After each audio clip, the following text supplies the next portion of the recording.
Let me make sure... Oh, it's still going live, never mind. Give me a second, folks. Yeah, there we go. Now I'm hoping we have gone live on YouTube. Sometimes it takes a little bit of time, but there we go. Boom. Excellente. So, folks, what we're going to be doing today is playing the wonderful, the incredible Kugath Plaguefather. So, obviously, there's a lot of thoughts and feelings in regards to Papa Nurgle and the way that Nurgle has been implemented. So very excited to see what they change in the Thrones of Decay.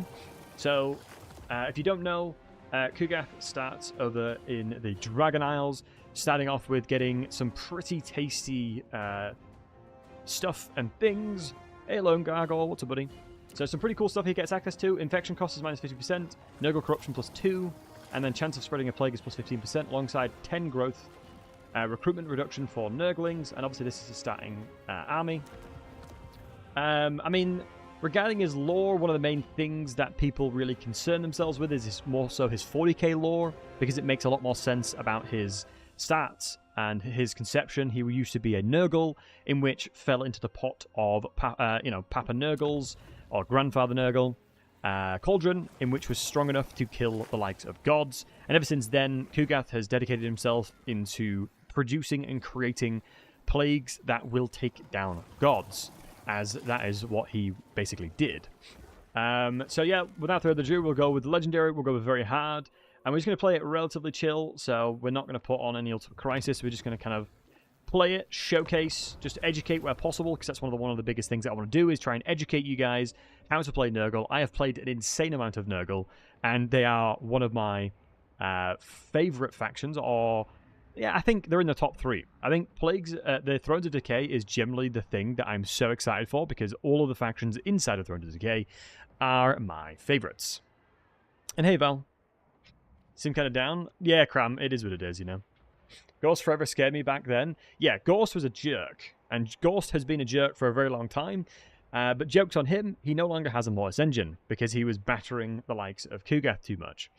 So if he didn't do that, he'd be probably be fine. And Kellett, much love to you, buddy. Wooting, good to see you. Need to change his garrisons. I think that's a big problem for Nurgle.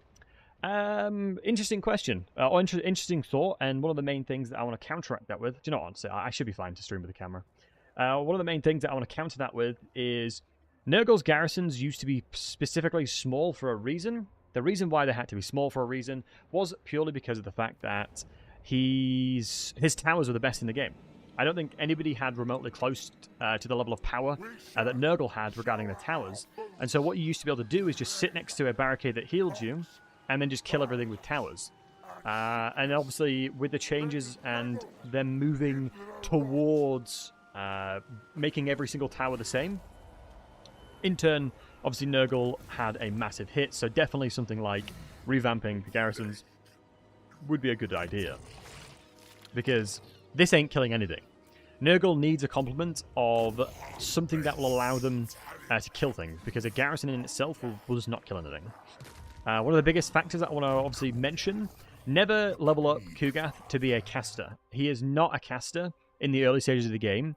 What you want to make sure to do is buff him up, and then go down his specific tree down here to go towards the Pestilence of Decay. And the reason why you want to do this is because you already have a Nurgle mage that will facilitate and be the mage for you. Having 2 is a bit overkill, and the things that you can do once you have one of these mages is prioritize them correctly. So one of the main things you can look at is Rancid Visitations is a great way of killing Ghost. So that's what we'll focus on that mage, and then we can still do breath attacks and things like that at the same time. So, triple skirmishers, but they've obviously increased the durability and survivability and hitboxes of the Plague Toads, so they're really good now, alongside the Plague Drones as well. So a lot of strength in the beginning army. Had the best Harriman due to a bug. Is that still in the game? Because I know it was for a while ago. One of my favorites, but I'm hoping Thrones of Decay will fix a lot of pain points of this faction.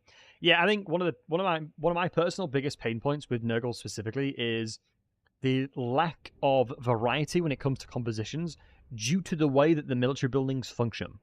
Like, as Kugath specifically, you're going to recruit loads of Nurglings, because that's what you get super easily. And there's not a lot of variety in the way that their military buildings function. Obviously, you got to wait on a cycle. And from a concept and an idea, I think it makes a lot of sense, right?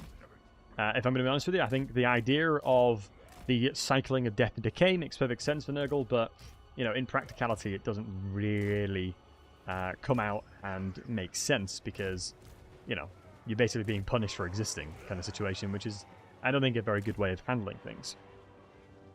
Whether sunburns, hey Landry, sunburns are non-existent, mate. I put a lot of sunscreen on. Every foe we slay becomes another rotting tribute to our beloved. But the funny thing is, I have never understood, like, because obviously, if you guys don't know, I came back from a skiing trip, and I literally had to take ibuprofen because of the fact that I was absolutely battered every day. It's such a strange sport that you know you're going to hurt a lot that you have to take ibuprofen, otherwise you just can't ski.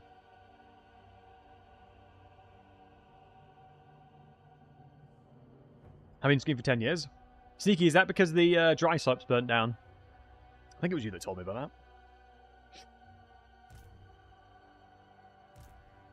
that. Right, let us send Alpha Squad 04627 on the right flank here. You can see that Kugath is an absolute unit, so getting him more ammunition, getting more strength of that is insane. Good memory, you know. It's one of those things where I can't help but care a lot about you guys, you know? It do be like that. So I'll try and remember everything I can. Sometimes my brain is like a sponge, and sometimes I just forget everything. There's no in-between, honestly. There really isn't an in-between with that. Either I remember everything or I remember nothing. Yo, Jake, what's up, buddy? Looking good? Thank you, man. I appreciate that. It's very kind of you to say. So one of the things that you got to make sure to do is, as Nurgle specifically, with your starting army composition. So since I know that they're doing this, I'm gonna create threats, right? So what you need to do is create threats around the map where possible. And I'm stacked up here because I know as a fact that they'll stack themselves up, allowing me to get stream of corruption value, right? So you have to funnel towards everything that you know will make you as powerful as possible. Terrain like this helps a lot. Elevation increases my range damage.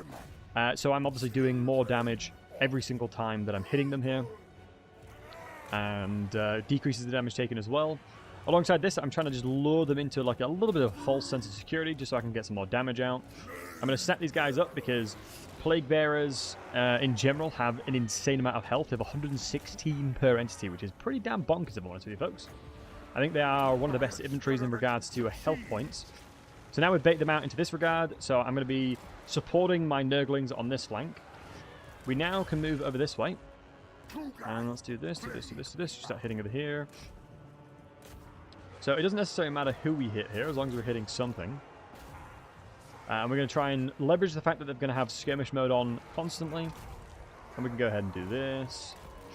Let's get Kugath in there now, get you in there. And then one more cast will probably spell these guys dunzo. Grab you over here, and then grab you over here. We are getting attacked with range, but I'm not too concerned about it just yet, because we're going to probably... Would we want to bounce it? Probably want to bounce, honestly. I think I'm happy with their durability for now. And then we'll pull them out once they start routing. And then Nurglings can move forward as well. Boom. So we've routed them enough, and we'll run around and cycle charge into the back of these. Bada bing, bada boom. And then squish these guys over here. Let's go ahead and debuff their Lord as well. So here, having Mortis Engine would help a lot, so that's what we're going to be working towards as soon as we can. I don't think him having magic, especially with Gorse's nerf, you before had to have 2 spellcasters, 100%. It was a lot more viable. But now, since there's only one entity that can do a Mortis Engine, which is Gorse himself, you have to worry about it a lot less. We'll just keep bouncing it off here. We might get a doubly. Nah, we got a little bit more damage. I'm over that. I think the go is 2 Exalted Heroes. Yes, that is exactly it, matey. I think that's been like one of the best strategies to do, mainly because of the fact that you get access to a lot of Exalted Nurgles very easily. You basically want to make... is it Dragon Isles the capital? You basically want to make the capital printing out the Exalted Plagues, because level 2 you can recruit them. And then you use the special plants, can't remember the exact terminology of them, but whatever the plants is, to then increase the capacity so you can get more.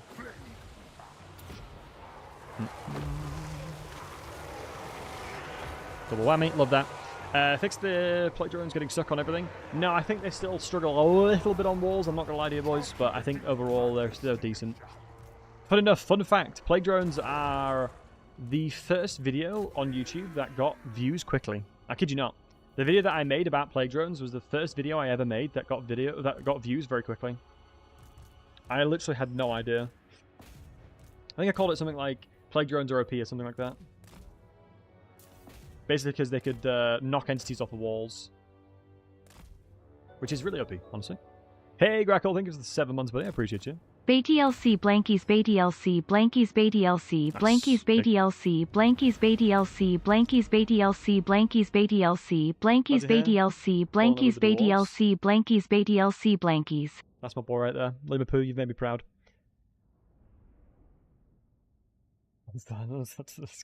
Yeah, maybe having camera on is probably not a good idea for that. Because I am very ill. It's weird though. I feel like you guys are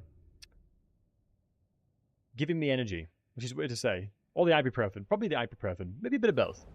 Just lots of touch with your skiing buddies. That's fair. Incubate captives always, because you need as many captives as possible. Do I have to watch one of my YouTube videos again to remind myself how to do? Guys, does anybody know? Can you do the plague cheese still? Can you do the plague cheese still? Anyone know? Think with how'd you homie? Is it possible to still do the plague cheese? You think so? Okay. Good day. Hey, looks good to see you, handsome. No one plays Kugath. Kugath is awesome. Never read anything that patched it out, Wooting. Thank you. Oh, the title of the plague drone video. Yeah, probably. And that's probably why it got clicks, Lancher, in fairness. Probably why people were clicking it. It's like, what the hell is this guy on about? And yeah, Mon's Chief discovering that Liam is called indeed Liam. Not Liam Apu, but I suppose on a technicality, I am saying Liam. On a technicality, I am saying Liam there. Right. So, this is what perfection looks like. This is what peak perfection looks like. Right here, folks. Nurgle perfection. Sacking on 1. Love to see it. Can I call you? I can be whatever you want. Oh my. Right. Also, to any of the YouTube folks, do you guys like it when there's like a what call it? A poll to begin with, just like a question? I guess it's probably smart for engagement.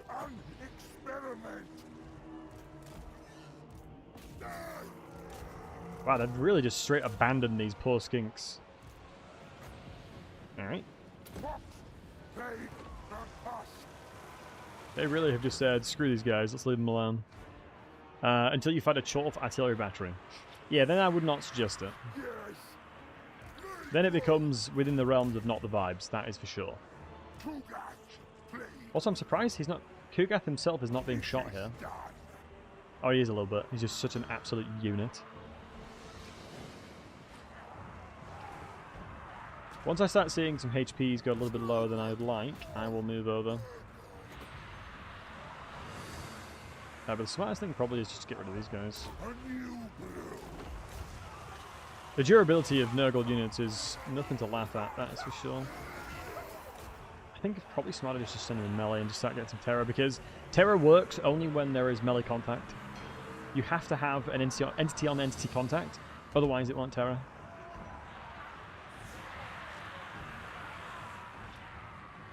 That's kind of like the way it functions. Making its melee target route. Hey, this is a new question. I came back after a year. How do I don't know, spells? How do I aim spells? So, click on them. Do my J. Good question. Click on the spell. Hold left click down, and then aim in the direction you want. As long as you're holding the left click button down. Hold the left click button down, and you can aim wherever you want. There you go, nice. Terrorizing them all. Thanks, no worries, buddy. No worries. Any other questions? Never hesitate to ask, folks. You know that. Confirm about my terror personal space. Yeah.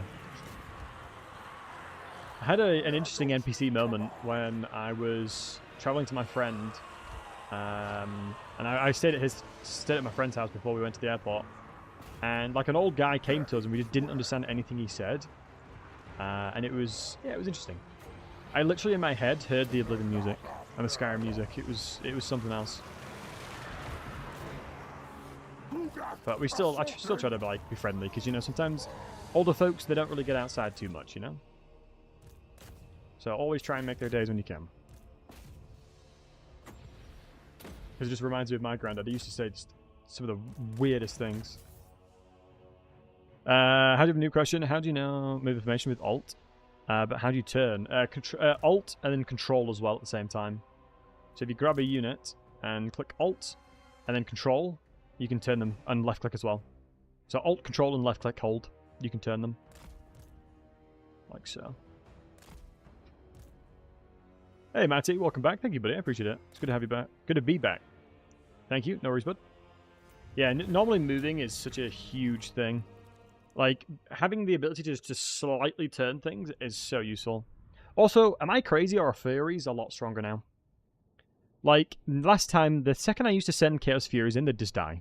Like, it'd be like, oh no, something touched me, I must disintegrate. But now it seems to be alright. They seem to actually fight things. They seem to actually fight things. Right, I want to show you guys my Crocs as well, but I don't think my legs would have lifted up high enough. I'm not gonna lie to you, Chief. Alright, let's get more infections. Ooh. So yeah, Dread Rock is where you want the settlement. It's not worth upgrading this, but you do want to build the Cultist Camp, because level... turn 4 is when you'll have access into getting... turn 4 plus is when you'll have access to getting the stuff you're looking for. My crotch? No, my legs. I've been skiing for ages. What I probably want to do is go into Survivalist, but we don't have any healing just yet. Angel of Disease could be useful. But logically speaking, the only value I'm going to get from that is... 2. It's going to delay my ability to get Mortis Engine by 1 level. And it'll give me, over the turn, over time, it'll give me a lot of value. I don't need Route Marcher just to reach the settlement, because it'll take 2 turns no matter what. His armor is pretty low, but he has such insanely high HP. Just start stacking his health up. We'll get him to the point where we'll start regenerating. So the smart thing to do here is to go ahead and recruit. Probably Death, honestly. Ooh, Iron Skin is huge too. Flaming Attacks could be really good because of all the stuff we're going against though. Honestly, Flaming Attacks against Kugath, Ghost could be really nice. Does Ghost have regeneration? He does, right guys? Extra 20% damage. Only problem that we'll have is fighting against Ogres, Firebellies, and Chaos Dwarves, but we'll probably have somebody else by that point. There's no real other good stuff. But the reason you go into the likes of Death is because you can stack Rancid Visitations alongside Spirit Leech. Had I become such a wholesome hunk? I'm not sure, but it rubbed off on me from all you wholesome hunks in the chat. That's how it means. More health means more healing on end turn, also since it's percentage based. And in the battle, you've got to remember as well, right? I'm not really concerned about the healing at the end, like at the end turns. It's more that I can heal him a lot in the actual battles itself. Because I think Kugath can get like 25k HP roughly, which means he'll heal like, what, 20 odd k HP in a battle, which is insane. And then now what we want to do, it's not unholy manifestations that I care about. It's actually the Plague Cauldrons that I care about here. So what I'm going to do is remind myself what I need to do, because I haven't done this in a while. The thing in question is this one, so I need to do Limb Blight, and I need to do Plague Rot as well. Spread Ague. Plague Pox, Plague Ague. So let's infest him. And then swap over. Just swap one unit over, doesn't really matter what it is. That army then gets plagued. and then we can swap the unit back, because then Kugath gets played, and we get plagued again. So that's 4 of the spreads in one go. What I don't recall is if you can recruit another person to do the exact same thing, but I don't think it necessarily matters because... oh no, we've already finished it. Wow. We've spread 5 plagues already. Jesus. So now what we need to do is get constant vomiting, and constant vomiting is here. So we need to spread the plague rot 50 times. So we need to spread this plague now 50 times. One thing we can do to start that is, since we've got a lot of infections already, we're going to go ahead and put this onto the settlement itself. And then hopefully that'll start spreading as well. I don't believe you can recruit another person. Honestly, if I'm not mistaken, I don't think you can recruit another person to further get value. And keep spreading it between them. Plus we've got the wrong plague right now anyway. So we could go some armor for Nurglings, we could go growth. I think Spore Diffusion, because by getting growth here, I think it allows you to get Dreadrock leveled up faster. So I'm fine with that. Venturous will probably vibe out.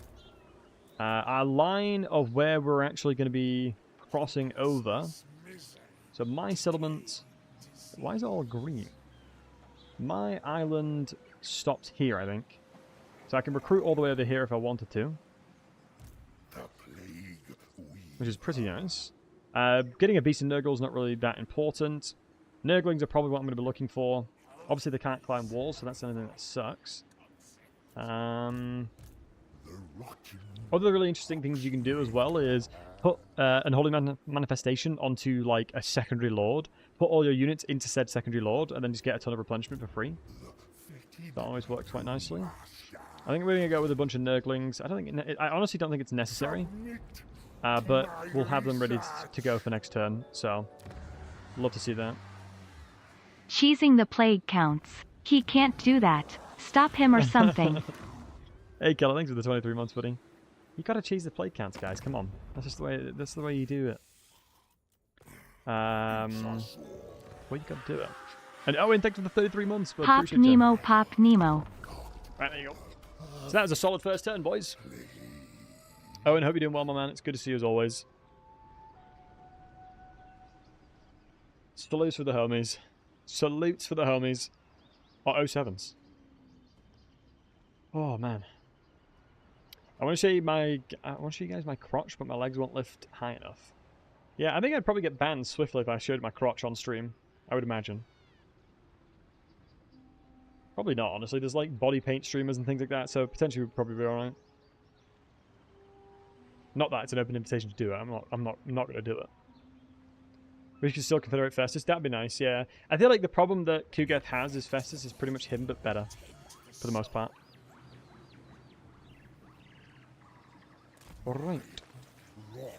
So yeah, we can't attack. Am I right in that? Yeah, here you can still recruit fine. You walk on over. And then yeah, you can't summon in here. I mean, technically we could probably grab a unit over here, but I don't think I want to. If we do the exact same thing as channeling, because at any point we can be attacked. I honestly don't think it's worth the 4,000 investment here, as that is a lot of money in the early game. And you can see here we're 5 turns away from getting an upgrade here, which is a bit of a shame. Is there any way we can sort of amplify that a little bit? Because we're getting level of control -10. Oh, because you loot and occupy. Maybe you don't need to loot and occupy and reduce the public order then. Yeah, I don't hate that idea, honestly. Maybe loot and occupy is a bad idea, because I think I had enough infections. Because you don't need a lot of infections at all. So we'll hope that this plague spreads over there. Cauldron-wise, we're doing alright as well. We'll take this on next turn. I don't think I need any more units. I think it's kind of overkill, especially since Dreadrock in itself has a relatively meh garrison. We'll be looking to get Survivalist, go into probably Thick-Skinned, into Foetid Stench, and then, because that'll allow us to route things even faster, go into more HP, probably go into the likes of a double Blade Shield, and then Pestilent Decay for the Mortis Engine. Nice. Oh, they need a land connection? Right, okay. That makes sense. Right. We'll take out Dread Rock, and we'll be loving life. Ogres always do very little around the area. We know that if I attack this, and then it moves around, it should be fine. Good to see you. Yeah, good to see you as well, Daniel. Been packed up with work. No worries, dude. I was away. I've been away for a good 8-9 days now. But nice to see you, Daniel. Hope you're doing well. Valiant defeat, you say? Valiant defeat, you say? We have a ton of Winds of Magic, which I'm happy about. Getting a few levels to put into Spirit Leech here will help a lot as well. And nice, we've actually got on a Stream of Corruption angle on this guy as well. It sucks a little bit that mages in question do not have access to damaging spells, typically speaking, on their level 1. Especially with Nurgle magic, you start with the debuff, so you got to get level 3 until you can get it, but for the most time, it's fine. And you got to keep in mind that the ally of the general is going to be really strong too. He can just run around and beat things up. But yeah, today's probably going to be a relatively shorter stream, as I still feel ill. And yeah, it's all fun. All fun in games. Yeah, one of the most interesting things that I saw on the holiday was a friend of mine drinking yop. So I don't know if you guys know what yop is, but it's a yogurty, milkshakey drink. And he mixed it with beer. And was like, that's actually alright. Mixed it with wine and was like, yeah, it's not too bad. And then mixed it with wine, beer, and cider. And I literally could see it curdling. It was not the vibes. But the things you do when you're, you got a little bit in you. A little bit in your system. Alright, let's have a look at it here. I think I'm going to play over this side because this looks to be the easiest way of entering in. Is this sacrilege? Hey, sometimes it do be like that. The things you do at Apre, right? Am I right, Lantry? So yeah, we can't climb the walls, which sucks a little bit, but what we can do is send the plague drones over to get them off the walls anyway. As the plague drones will easily push them off the walls if they are on the walls. Because typically speaking, they don't like it when units can actually knock them off of the wall. If an entity can knock them off, typically speaking, they'll try and run away from that. Has he been locked up? No, he hasn't. What if I have to, like, feign the charge? Let's see if we can bait them off the walls here. We're not being shot at right now, so I don't mind that too much. If we can try and knock them off, you'll see they'll all die. One of the main advantages, everything here that's being knocked off will die. Confirmed, plague drones are OP. But no, we can't be sustaining against 2. We're taking them for a merry ride. And now we've killed, well, we half HP'd these poor Source Warriors. They're like, yeah, no, I don't want any more of these hands. I'm good, thanks. And then now they're leaving the walls, and so we can just try and take the gatehouse itself. We have a ton of reserves as well, so let's just continue to keep casting. Probably should have been doing a little bit better job of casting more, but it is what it is. The skink cohorts are the only thing on the walls. Honestly, there's no magic damage that they have available to them. The tower is too far away to do anything, so absolutely laughing here. And we'll just keep spamming out Stream of Corruption. We can bounce it off the wall as well, so keep in mind. Yeah. A little bouncage. Victory's in our grasp already. Love to see that too. Let's move over here and put them back into range mode. If you don't know how to do that, you can press F, which will toggle melee mode. So if you've got a character that is a hybrid, you can go ahead and just toggle them.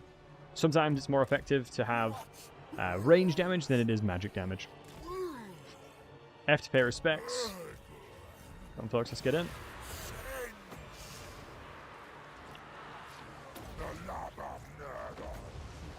Nice. Hey, October. Hope you feel better. Thank you, man. I appreciate it.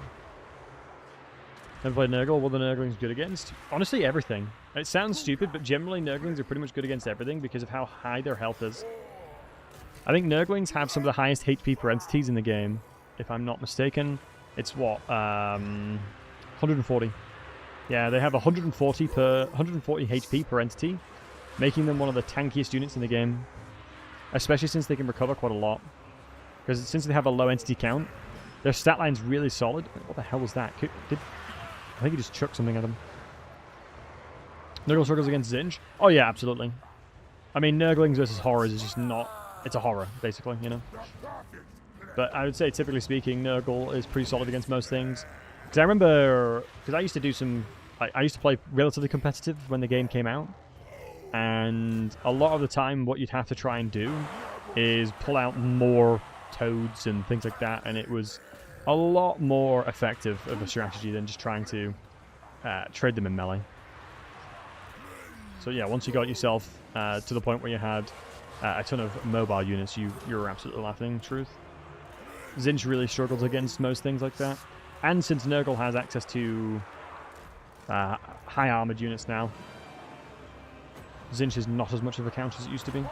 Especially since all the Chaos Wars and stuff. It's kind of like swapped a lot. Banging news because he just deleted that unit for no reason. Oh yeah, Kugath is insanely strong. Like, he has explosive damage on his ranged. He will kill pretty much anything that he shoots at. Like, I'm not even kidding. Anything you give for him to shoot, he will kill. Hey, he's enough fatty time indeed. We're not feeling 100% today, so... Because yeah, on the holiday that I was on, we shared fondue. And someone was patient zero. And made us all ill. Yeah. Kind of hot-headed and things like that, but nothing playing Papa Kugath won't fix, you know what I mean?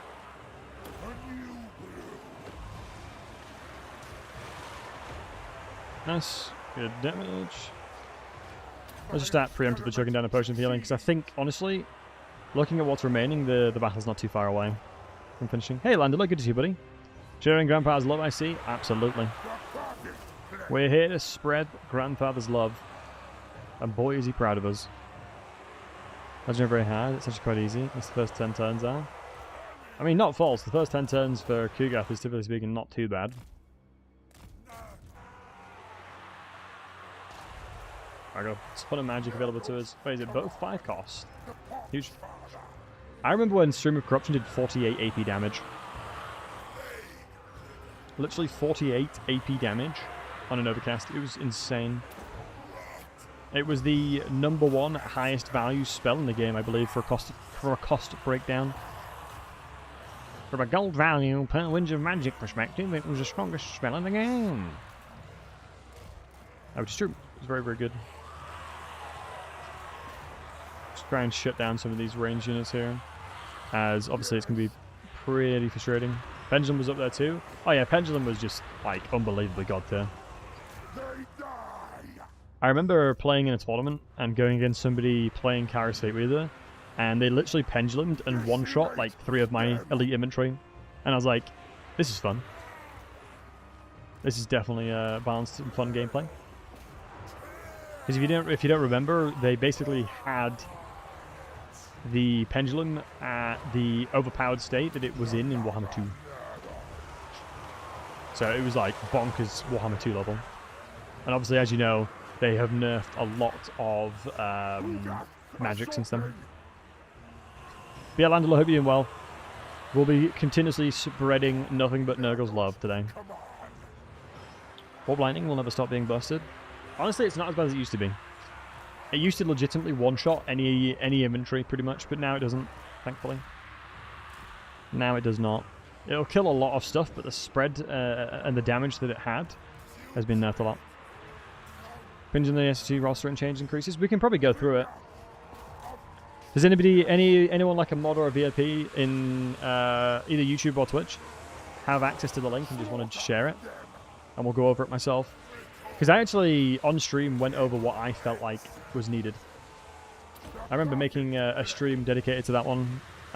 What I wanted to see be implemented. Link to what? The blog post. I think to the most recent blog post that they made regarding Cathay's editions. Or the SO change, shows the change editions.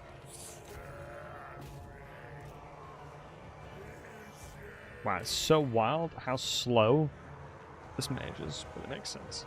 Well, I should not be doing this. I don't want to lose any entity. Let's have a look. Thank you, sir. We'll go through this afterwards. Infection is inevitable. Infection indeed is inevitable. Come, let me spread Papa Nurgle's gifts. Let me spread his gifts to you. Let me spread his love. Oh, that was a tree play bounce right there. That was a tree play. That's Atmos bonus. Yeah, I love the tree play bounces, especially if you do it right here.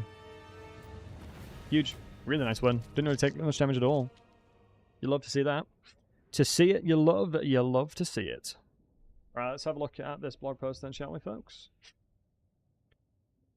Alright. We'll quickly go through it. So, part 1, Cathay. So we're seeing what they've added to Cathay. Reflecting on Shadows of Change, I'll cut straight to it. We didn't get new characters and units to play the original release. Yep, no shit. Era of Karl Franz is, as you expect, a rich, exciting setting for Total War, and we work closely with the Warhammer Studios to ensure that the content of the era of Warhammer is faithfully represented in our game as possible. I mean, you've got things like Rapans existing in the world when it shouldn't, but I think for the most part that doesn't really matter in the grand scheme of things. We won't be adding Hag Mothers as generic lords, as Mother of Shanky is the only Hag Mother of Kislev. Fair. Similarly, the relationship between Spiders and Ungals has taken a backseat. Oh, that's kind of sad. That would be very cool to see. Attention in historic Kislev culture, and more what defines Kislev as a unified military force in the era of Karl Franz. I love how this is not even about Karl Franz, and he's in this twice. What to expect moving forward? So let's have a look here. Looking forward.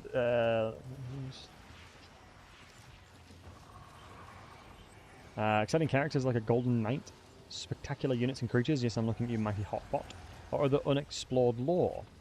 It'd be cool to see if they were to try and like dabble into old world stuff again, but I guess that's more Warhammer 1 and probably leave it back there. Because obviously with all the new stuff that have put in here. So DLC content, Shadows of Change and Thrones of Decay. So 3 Legendary Lords, each playable in the Realms of Chaos and the Immortal Empire campaigns. Oh, is this both Shadows of Change and Thrones of Decay? Unique gameplay mechanics for each Legendary Lord. 3 Legendary Heroes, 1 per race. 3 Little Lords, 1 per race. 3 Heroes, 1 per race. 5 units. Infantry, Cavalry, Monsters per race. 3 Rangers Renown per race. 1 free LC character. The Archibald for that. That's okay. Potential further content. New spell lore, new mounts, and additional free LC. I know we've got Sled for Catherine. I know that for sure. So, oh, they've got a side-by-side for us here. That's nice. So Lords was 1, we've got 3 now, we've got 3 heroes, we've got 16 units, same number of regiments around, but more Lords, which is honestly what we needed to see, and more free LC as well at the same time. So we've got a Legendary Lord, Satang the Watcher, Sentinel of the Heavens. He's a Legendary Hero. This guy looks absolutely dope. He looks like a, what do they call the constructs? Literally, I honestly don't have the achievement for getting the construct dudes. I can't remember the name of it. Guys, what's the name of the constructs that Cathay has? What's the name of it again? Sentinel something or other? Free LC will be Todd. That'd be funny. Terracotta Sentinels, that's the one. Yes, it looks like a Terracotta Sentinel. It's pretty cool. Looks pretty damn cool. I mean, I love the way that a lot of it looks. So we've got more... We've got a giant bow. Game Master of the Celestial Cities as a hero. Game Masters are very, very, very strong within lore. Hybrid Combatant, Mounted, Great Moon Bird. Oh, wow. I hope they make the Ravens Yin as well, because they're literally crafted by Yin magic. Celestial Lion. They look dope. Gonna be very interested to see how they function.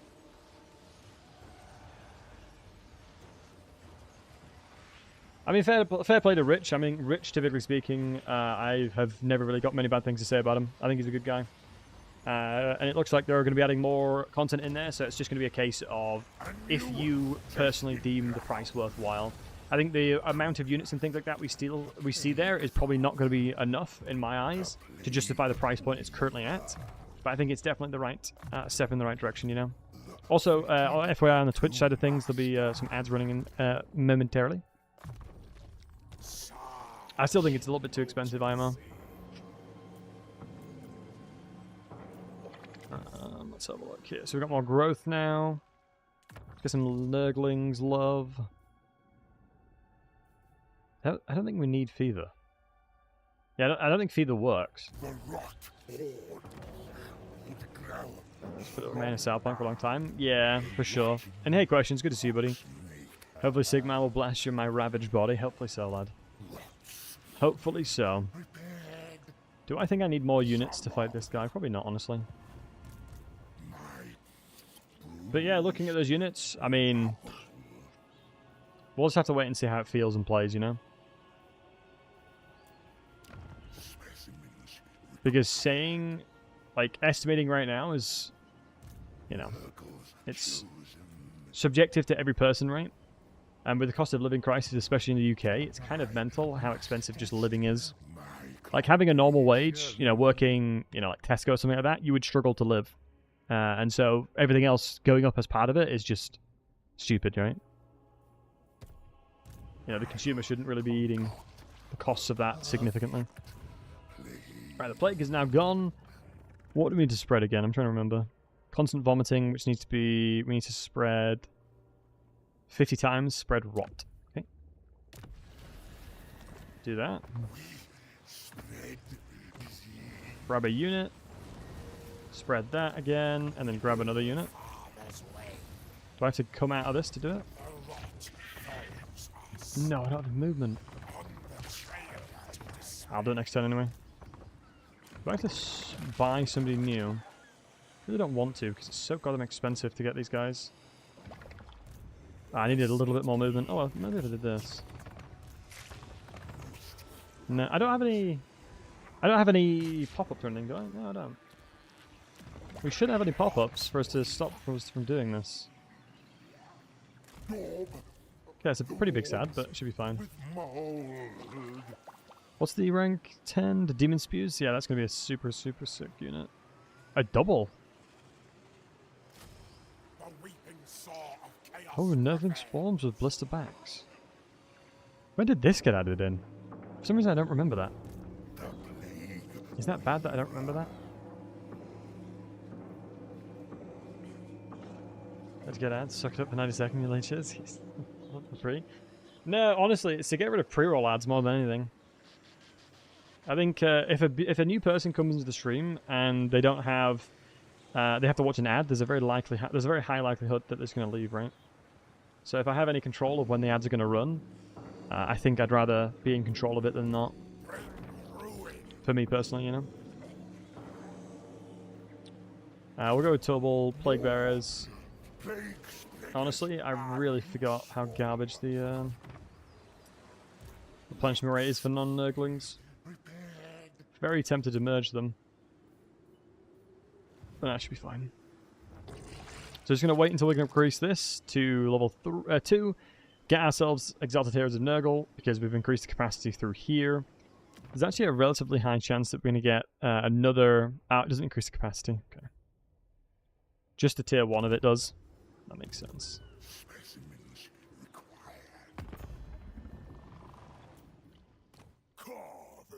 Yeah, there's not really an awful lot else here. Nice. I love that as a tabletop mini. Yeah, that would be sick. I don't know how to imagine I'm going to take Cat off the bear. I think it depends, Jorah, in my opinion, how it's going to look. Hey, Dark, good to see you, buddy. I think it depends on how they make the sled function. If it's like a war wagon, then I think it's going to be sick. If it's going to be like a war sled, then they'll be insanely strong. Like, if she has specifically gunmen on top of her sled, that right there would be absolutely fire.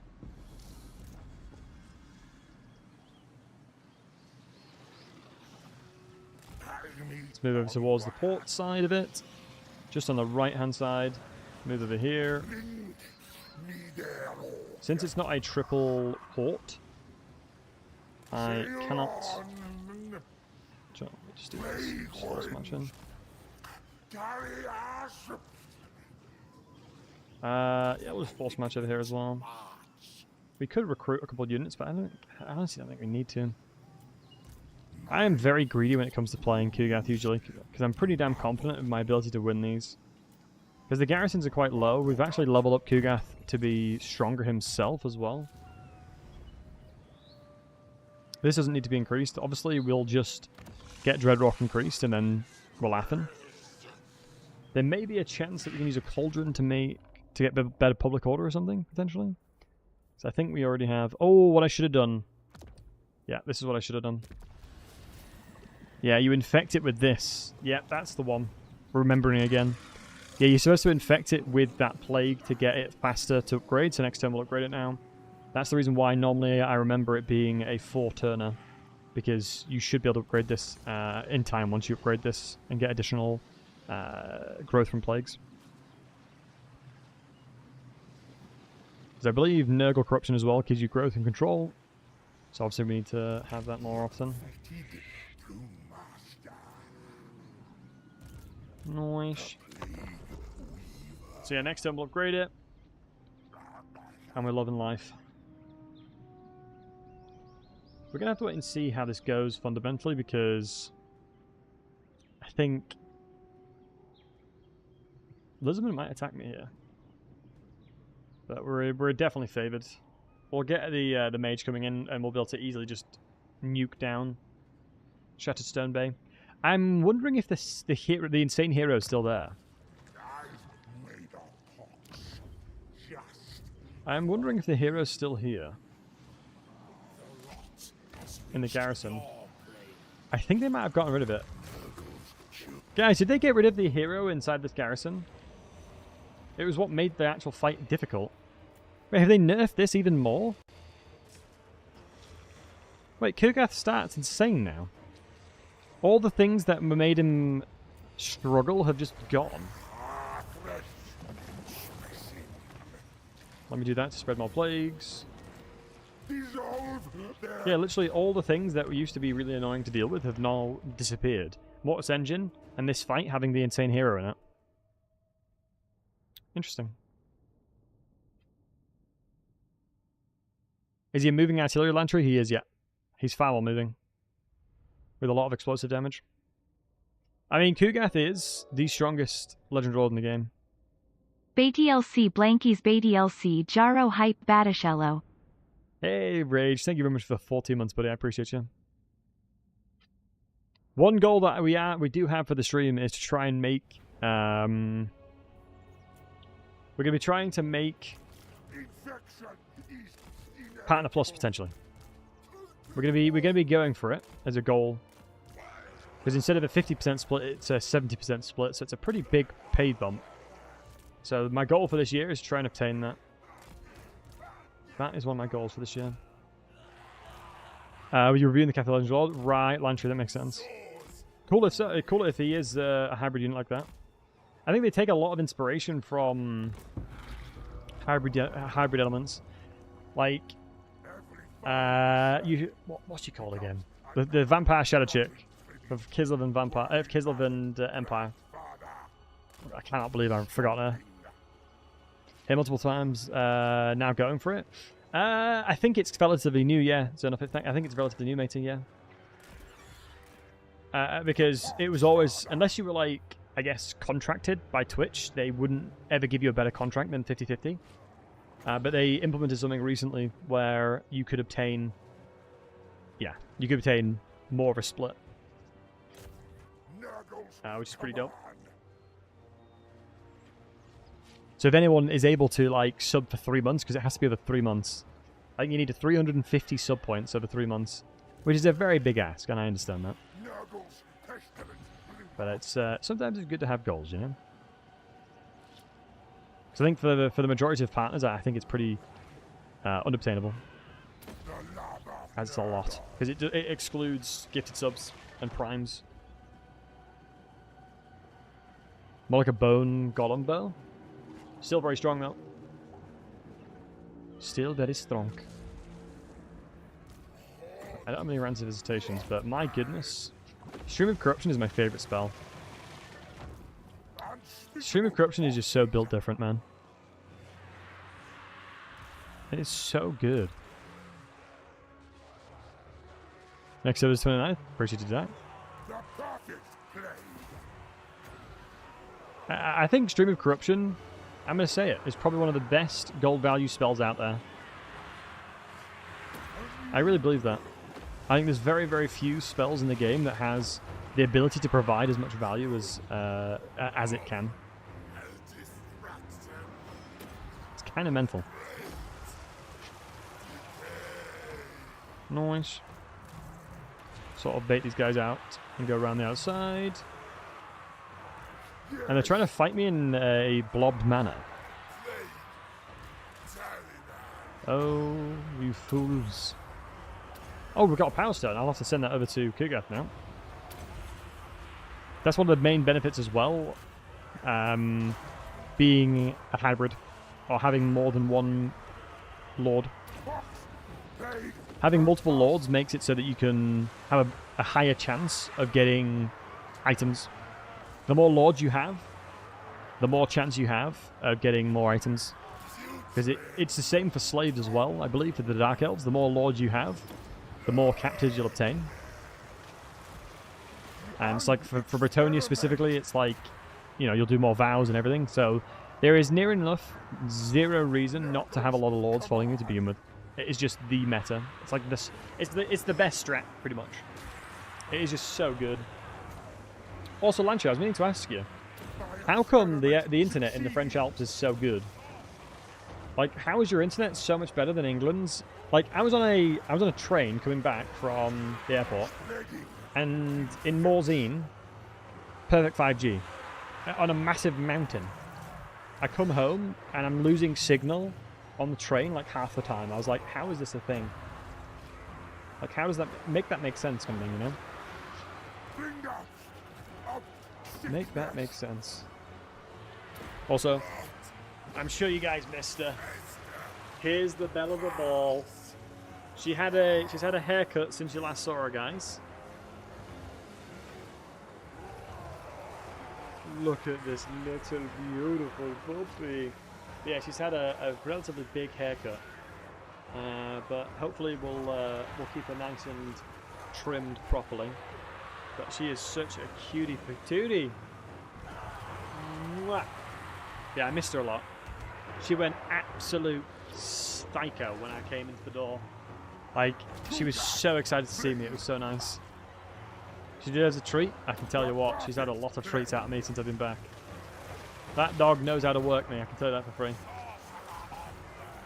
She knows how to work me and get treats from me. Oh, I should have waited on the cast, but it's too late. Nice. So we don't need to use Spirit Leech, it's just his melee damage will be fine. And just a little bit of a slight hammer and anvil here. You love to see it. Come on, man. She's the star of the show, isn't she? She knows it. She's absolutely the star of the show, and she knows it. This dog, I tell you. She's like, they come for me, father. They come for me. Look, she's even got a paw on me. On my neck. On my shoulder.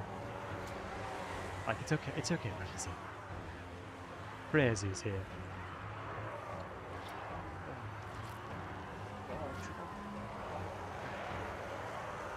Here's where the terror routing comes in handy.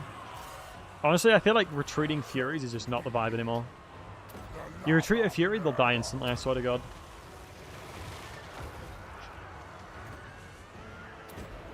How the hell have you terror routed over here? That doesn't make sense.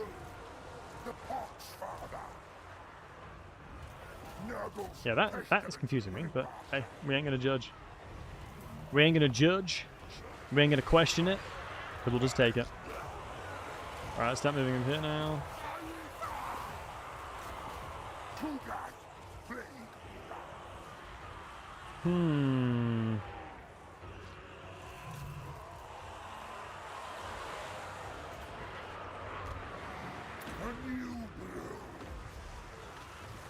Nice.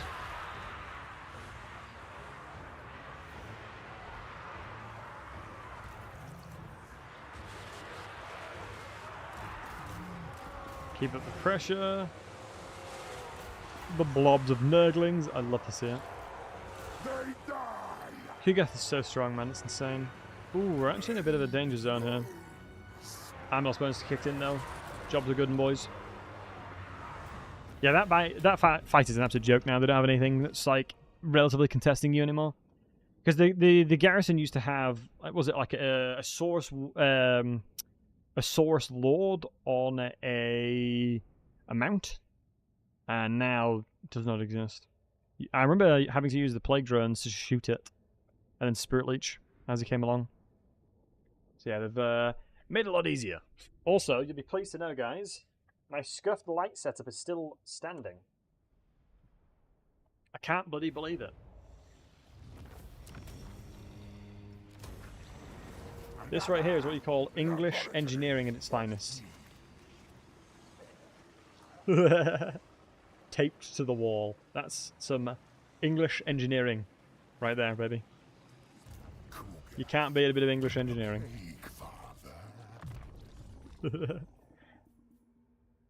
So silly. Hey, if it works, it works. You know what I mean? Go Rants of Visitation. Go double Spirit Leech. Ooh. Upgrade you now.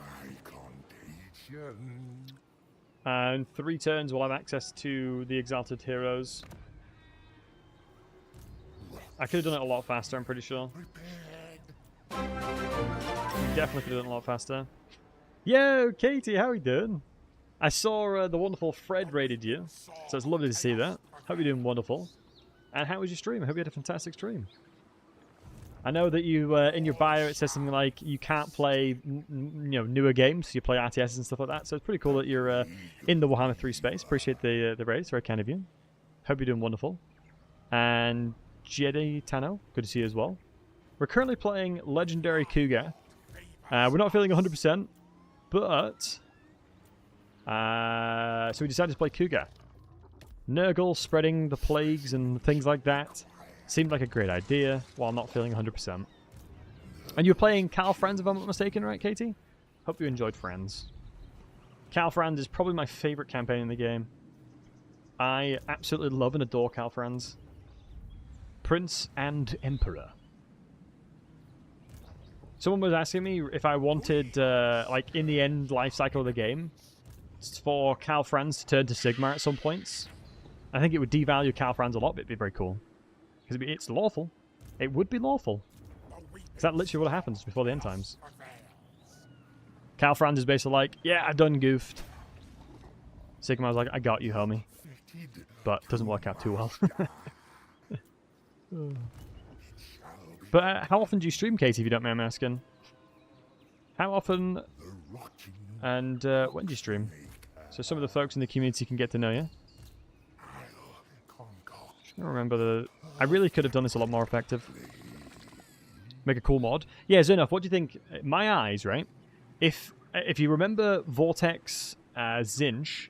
Not Zinch, excuse me. Vortex Snitch, where he transforms into that Saneshi demon, right? That'd be cool. You've never played Franz before? Fair play. Yeah, he can be pretty tough with the amount of enemies he had. So my head is shaven because I did a Cal Franz campaign, and if I lost, I had to shave my head, and I think the result is probably very, very obvious, I would assume. I think the results to that campaign, you don't need to go watch it, it's probably quite obvious, the results. But yeah, good times. It would sound copium if I said it was RNG, but it was a little bit of RNG that we struggled with. I can see Legends doing one now, which is pretty dope. I'm curious to see how he handles it. Just spread a plague. Might go growth. Cornite and Slanesh factions. They're not really nearby. I think I'm still new to this game. Wait, weren't you playing like Legendary or something, KT? Weren't you playing like the hardest difficulty? But then again, when it comes to... The funny thing is, when it comes to games like strategy games, like, if you have relatively high hours, typically speaking, I have 2,000. I'm still learning the game, you know? I have 2,000 hours in this game, and I'm still learning as we go along. And it's one of those things where strategy games are quite interesting in that somebody could tell you they have like 1,000 hours and still call themselves a noob. I think there's no other game that can do that. You only have 700 hours? That's fair. Try to pick this game up. Back after here again. Move on. Try Daniel again. Just never play Daniel. Rickson. I think the problem with Daniel is he's very interesting mechanic, but very poorly implemented. I think everything about Daniel is very cool, but I feel like the elements of Daniel would probably serve, I would say, Norska better. And Fockwall, thanks for the follow, buddy. I honestly would assume that, yeah, other factions would serve it better. Also, they've actually started to make it so you get reserves now in the area. I'm pretty sure that wasn't always the case. Nice to swap units here over again. Now we've already done the plague cheese. You have only 700 hours?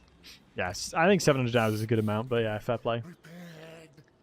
I think the thing that I have, the issues that I have with Daniel specifically is that it's not very apparent to a player how to snowball and thrive as that, because it is too open-ended. It is way too open-ended. That's the problem with Daniel as a campaign. Or, I don't remember what the faction name is. I've not played them. Demons of Chaos. Hit 300 hours yesterday. Nice. All right, let's get a check in the chat. How many hours we got? How many hours have you wholesome hunks got in the game? Let's get a check for it. I'm at 2,000. How many hours you guys got? Let's share the hours. It always is interesting getting checks of how many hours people have. 4,700 Zepka? God damn. It's more than me. Maybe more than me for the entire franchise. We'll see. Oh, is that all your franchises combined? I'm on about Warhammer 3 specifically. You got 1,049 Daniel? Nice. Hey, Dummerhead. 2,600. I'm still Garbo this game. Maybe you just haven't found the faction that you click with. But then again, a lot of stuff that I do sometimes, I'm like really, really dumb. I'm like, I'm terrible at this game. And there's other times that I'll play certain factions and I'm like, God damn, I'm slapping out here.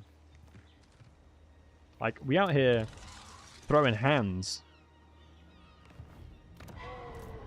We are going to try and fight the likes of Helm Gorst here, but the problem that we did was we messed up the ordering of how to do this, because you could upgrade Dreadrock at turn 6, I think, and then I could have been recruiting the Exalted Heroes, because I didn't put a double plague onto the settlement, which is a mistake. Didn't do a double plague, which I should have done, because you always need to do the pox for the 25 growth to get it to the point where you can upgrade it faster, but it happens. It happens. In Warhammer 3, you're only 23 hours. Really, Tibbo? Who did you play when you did? Just started a Grudgebringer's run. I mean, Grudgebringer is greenskins, I imagine? If you're saying you're a Grudgebringer. Because it was Skarsnik specifically that had the most amount of grudges ever recorded as a single character in the Dwarven Book of Grudges. How's Humi's Grudgebringers? The dwarves gave humans gunpowder back in the day. Like, bloody stupid manlings. They don't know how to do things around here. Human Horde Camp. Oh, is it a mod you're playing? That makes more sense. My dark Stupid manlings. Oh, I need to do the voice acting thing. Grackle, do you know when Phase 2's coming out? Because I still need to do my voice lines for the character I'm voicing. Alright, let's just send it. We'll be ready. This is a really garbage army, and I'm pretty happy with that.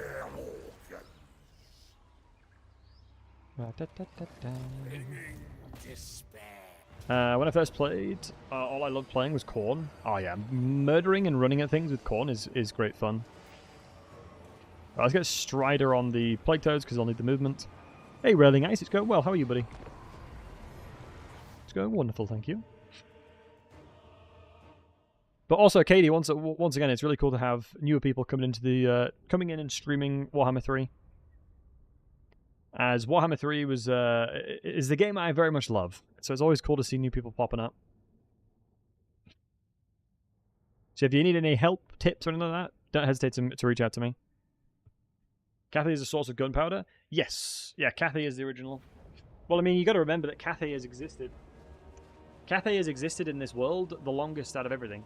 Even the old ones. Like, even before gods existed within the planes of the world, like, literally before gods existed, Cathay lived on the world.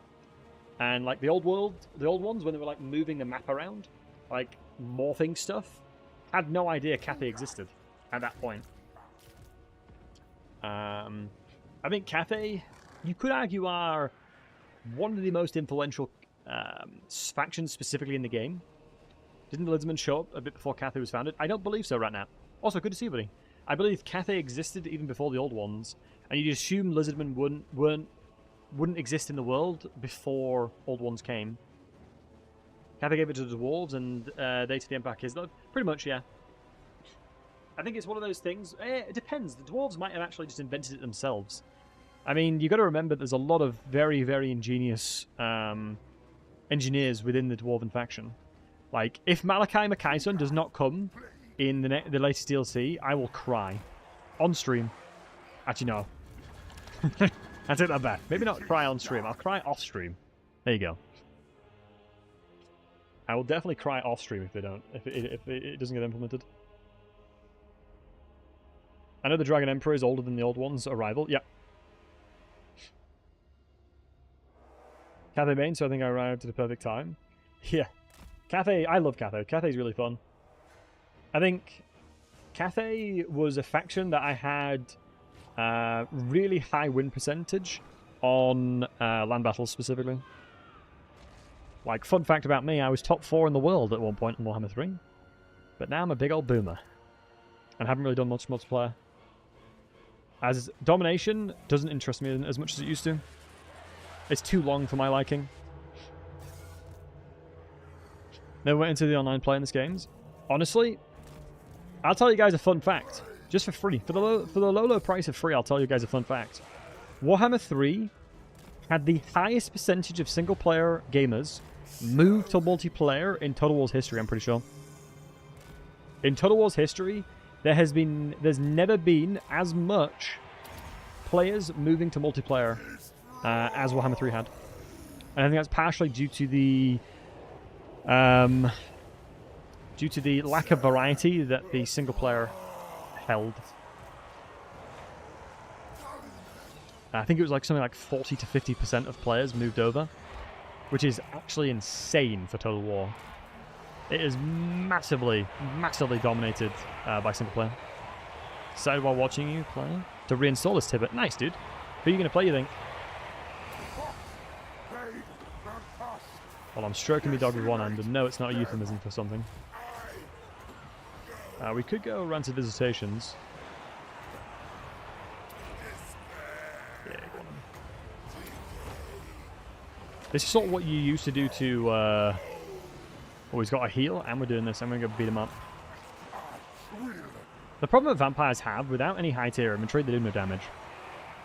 Slayer cosplay, if the Slayer engineer does not come. Did I? Uh-oh.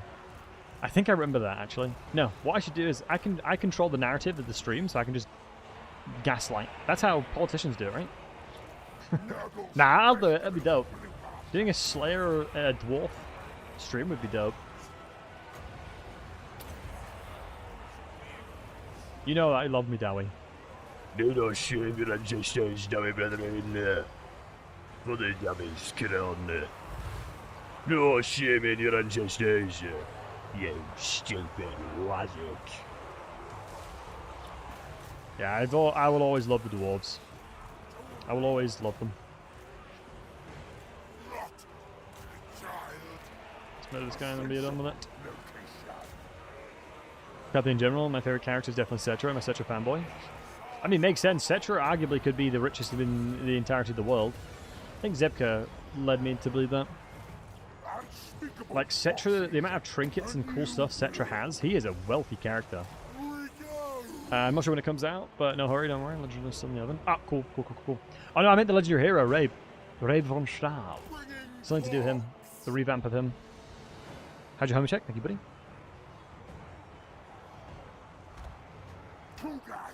Rabe von Stahl. But yeah, doing voice acting stuff is dope. I love it. Hold on, let me turn the microphone a little bit. There you go. That should be better. What I don't know, if the dwarves that I voice acted are in the game yet. Because that'd be cool if they were in the mod. I'd like that. I move over this side and then just start flanking and cycle charging in here. But I think it's one of those games that you will always find people with an insane amount of hours. Because I think the average age of my audience, I think on YouTube, is like 21 to like 32 or something. How do I feel about the new additions to Cathay? I feel like they look really cool. We'll have to see how they play, but overall, I think the price point is very expensive still. So if it's on the level of Chaos Dwarves, from a cool perspective, then sure. But like I went in on a tangent a little bit earlier, it's very goddamn expensive to live right now, you know? I'm not too well informed about it, but I think Canada is quite... Like, cost of living is really hitting Canada as well. Although it might just be in that video that I saw that circulated. Apparently, like, wings at Costco is like $200, but it might be a misprint. So I'm not 100% sure. But that'd be wild. Same in the States? Yeah, just living. Living is expensive. Because I remember one of my older family members was just like, oh, Battlesey, all you need to do is just tighten your bootstraps and just make more money. But then they're forgetting that they could literally own a house selling probably newspapers on the street. You know, they'd earn enough money to buy a house doing that. You know? But hey-ho. Life is different. Life is different. Just be rich. True. Don't be poor, guys. If you're poor, just stop being poor. If you're homeless, just buy a house. Right? That's how it works. That's how the world works. Oh, just bash my knee. Maybe my sarcasm's too much. Oh, and Lanchu, did you say something about your kitty had a surgery or something? I think your kitty did something. I missed the message, unfortunately. Be reborn into a rich family, true. That would be a good idea. Did I misread your message? Oh,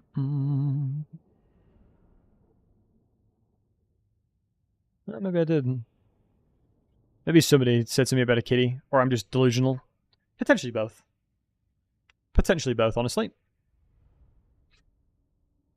Wait, Taratha, what was the max? What's the highest attack you've got on Kolek, and what's his maximum? 92% is the maximum hit chance.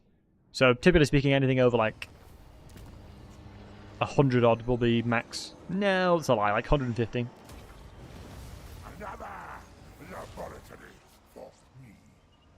But yeah, from vassalizing him and things like that. I think he gets more strength, if I'm not mistaken, from vassalizing, right? So it's not as useful as it once was. Hopefully the Nurgle corruption can really start kicking in here. Let's get more health. God, it's so wild. Doesn't his item give you HP as well? Why do I remember... Guys, humour me. Why do I remember Kugath having 25k HP? Why do I remember having 25k HP as Kugath?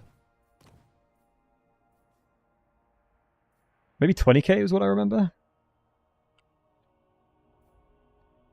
It also might be just 20% that I'm remembering here. No, 20k, excuse me. Yeah, it might be 20k I'm remembering. I think I'd have to kill Throt and stuff like that. 19k may be possible. Oh, just from his kit alone. Might be the onset dementia. Hopefully not. Hopefully not. We'll see though. Hey, Venting.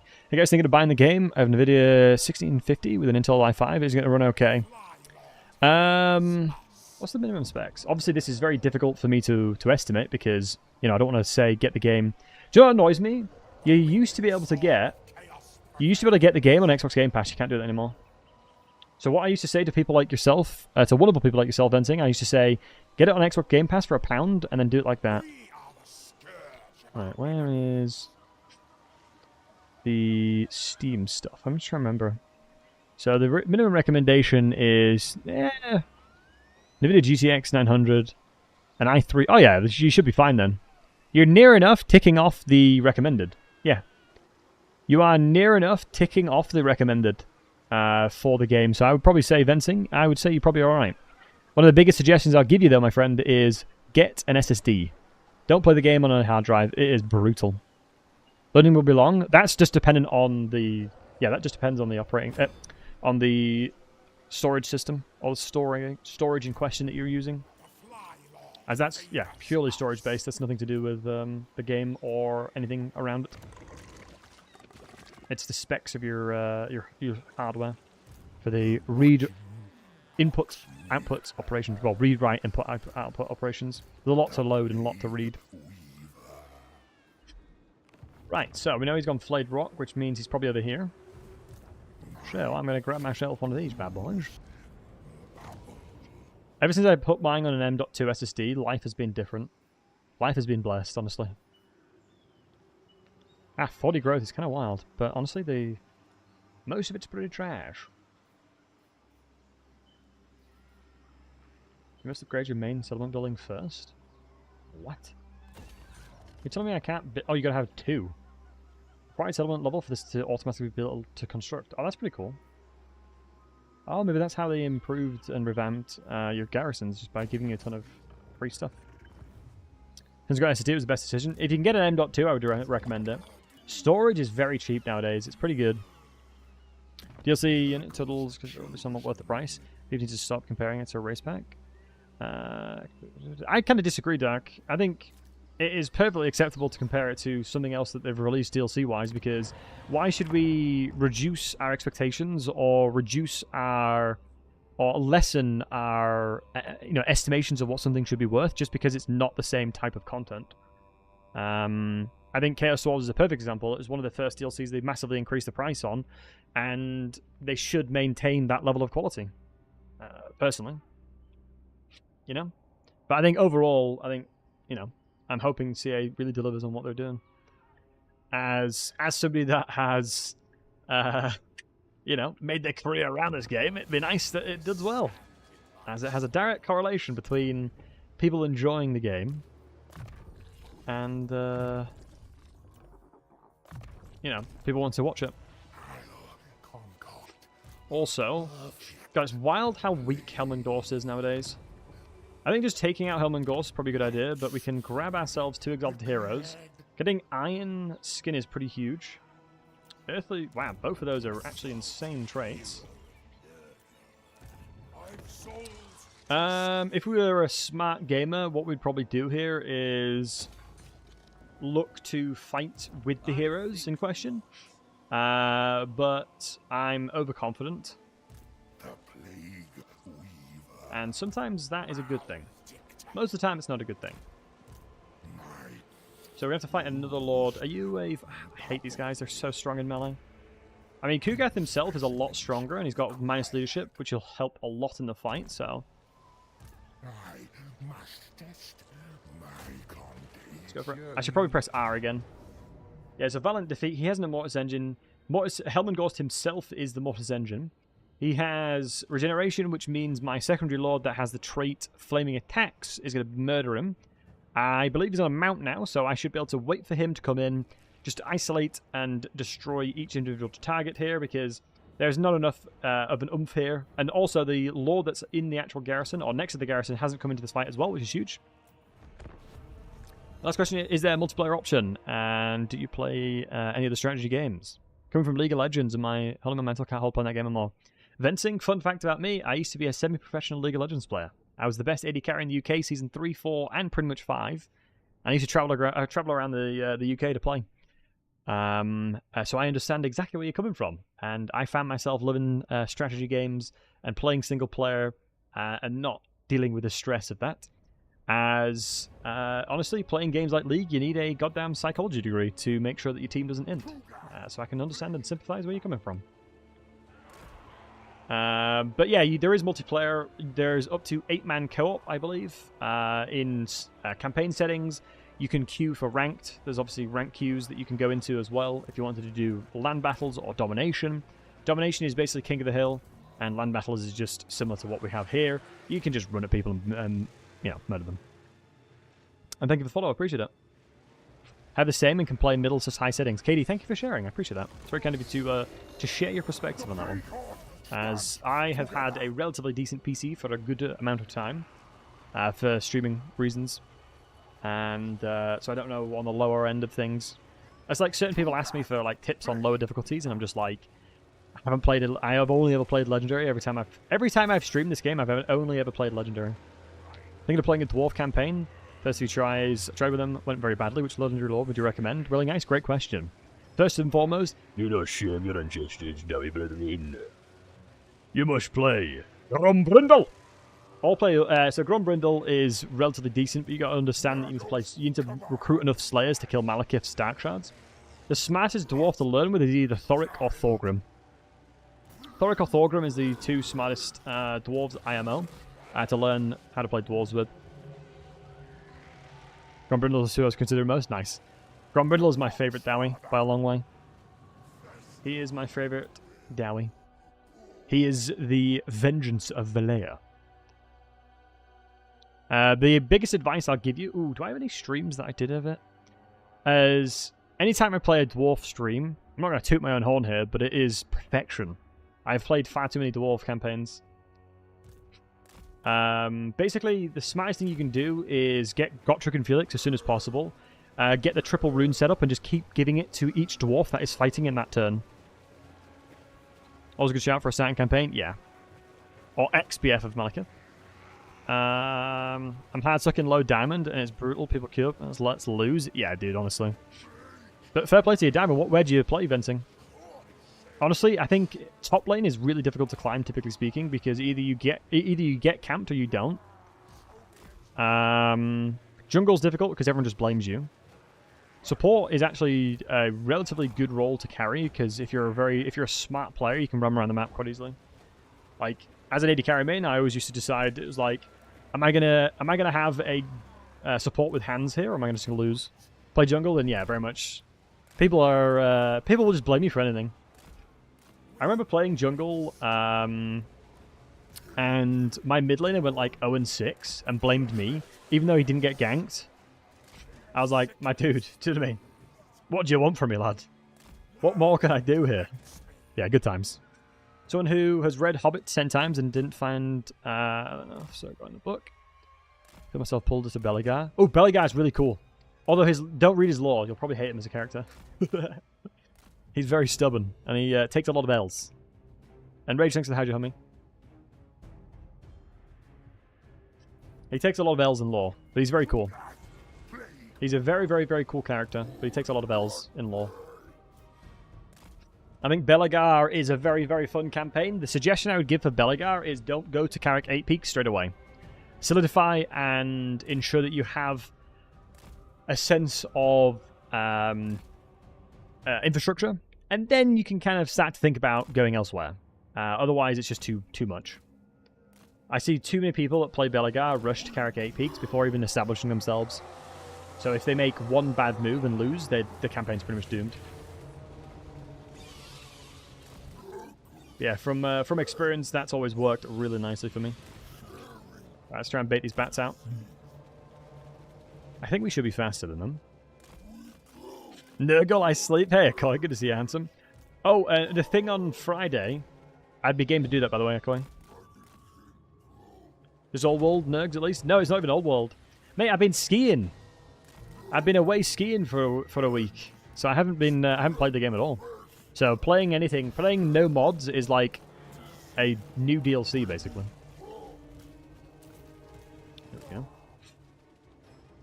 Need to go back and forth for ages, fighting orcs for ages. Yeah, you've got to just ensure that you have a strong enough army to then take on a lot of things, because a Longbeard will fight 3 battles to a Dwarf Warrior's 1. How slow dwarves play in the early game? From used to establishing strong economy is Cathay. Dwarves are one of the best fighters in the game, early game. I think dwarves are the strongest early game fighters and duelists. If I have any VODs of dwarves, you'll kind of see how I don't know if I've got any VODs still left of dwarves, but I know on my YouTube I should do. On my YouTube lives, if you wanted to watch like any of the campaigns I do, you'll probably learn a relative amount. As yeah, I know a lot about Dowie, as they've been my main faction since Warhammer 1. And also, Did I shame their ancestors down by the road? Well, I guess it is time to scrape out the grudges from the book of grudges. better than Saurus' early game? Yeah, Saurus are tier 3 units. Dwarf Warriors are tier 1. The shielded variant of Saurus are tier 3s, if I'm not mistaken. The normal is tier 2. In comparative to a tier 1 unit, they're very good. Longbeards are stronger than Saurus Warriors, that's for sure. That's for damn sure. Right, now we'll bait them out. I'm just trying to bait a few units out to get them to come and fight me. As I don't want to do it. Spam satchel charge miners. Against goblins, absolutely, it's a very effective strat. Goblins have such low health per entity that you can just really get away with it. Yeah, the bats are actually pretty damn good fighters. Low health, though, surprisingly. I'm going to go ahead and assume, if I were to do this, send these guys in. Send these guys in as well. Oh, hold on.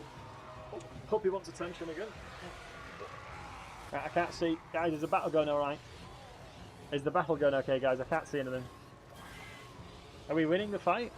Oh, thank you, Freya. Oh, yeah, we are. Nice. Nice, good stuff, Freya. Good stuff. Oh. But yeah, I think Saurus Warriors are a tier 2/tier 3 unit. So I have a hard time comparing them. Poor Exalted Hero. It's for the greater good, he knows. He knows it's for the greater good.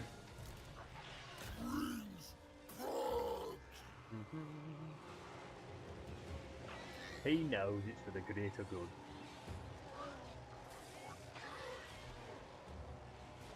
Which Nurgles has it treated like blasting charges like in tabletop. Uncle Farkle, I agree. That would be very dope. Nice, they're slowly moving over now because we've killed enough units for him to be annoyed.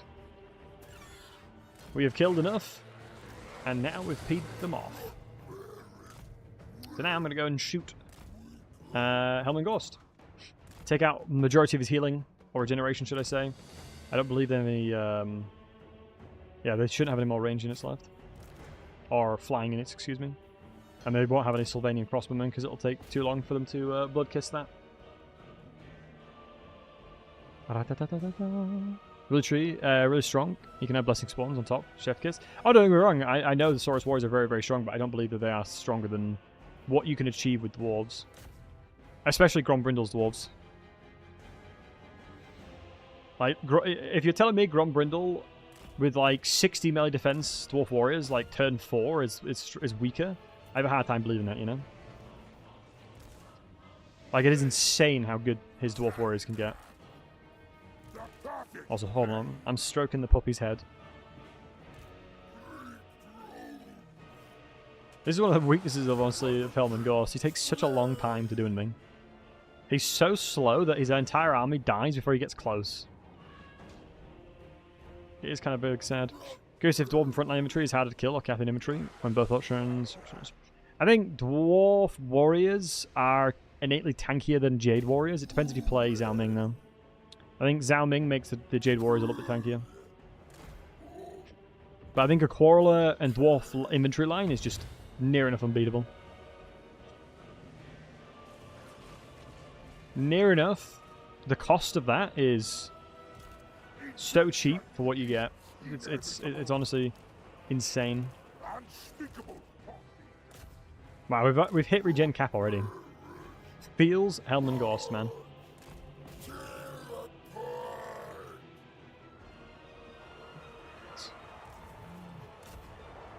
Go kill these cripples on the side. Don't really have any enough. We don't have enough blobs here, honestly. I'll cast into it though. You know me.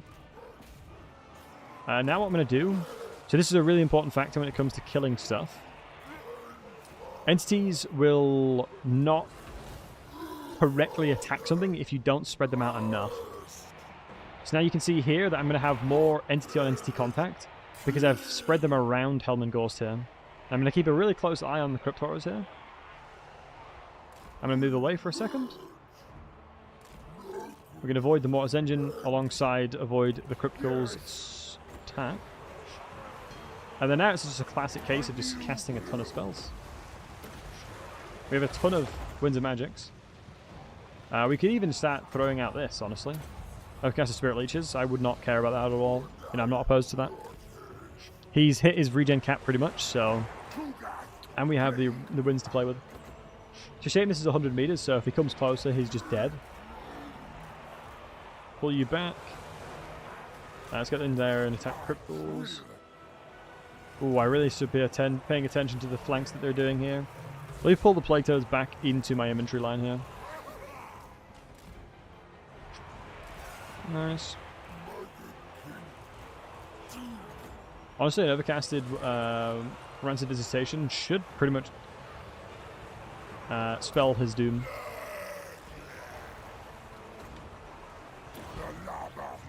Here again. Let's jump these guys back into my inventory line here. And the AoE leadership debuffs here are huge. How close is he? We can do the Rancid Visitation now alongside charging in, and he's just dead. Like, there's no universe he doesn't die. Especially with the Rancid Visitation alongside Spirit Leech combo, he's just going to melt so fast here.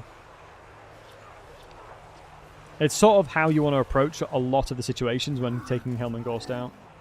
His Rancid Visitation alongside Spirit Leech just means that he is not going to survive against that. There is near enough nothing Helmengorst can do in that scenario. And then since we haven't got the zombies with the healing elements to them yet, we can wipe them out pretty easily. It's the reason why you want to try and fight Helmengorst pretty early on. The earlier, the better, usually. The earlier, the better. Nice. Got a couple Zombwanis just needing to take the L here. Kugath is not doing range damage, he's meleeing. That's what his melee attacks look like. No need to panic. Do you know what? We will send you in there. I'm okay with that. It would be amazing to have an overcasted version of Streaming Corruption, but it is what it is. And then, judging from what I can see right now, this battle shouldn't be too far away from finishing. Since they're not a mortal unit, they can't terror, they crumble. There's no point trying to throw out anything too spicy here. And yeah, the I'm Lost bonus should not be far away at all. Like, I feel it in my fingers. I feel it in my bones. No, I don't think Rancid Visitations would do too much against Crypt Horrors. Nice. Then Holy Lodestone, we can do a lot of bonus damage because we have fire attacks there. And you can just see that we're just absolutely bleeding out. The enemies here. There's pretty much nothing they can do. Kugath's sustainability, once you give him tanky, like more tanky stuff, becomes very, very difficult to deal with. Visitation's the cat. It's not worth the cost. IMO. I'll Spirit Leech it though.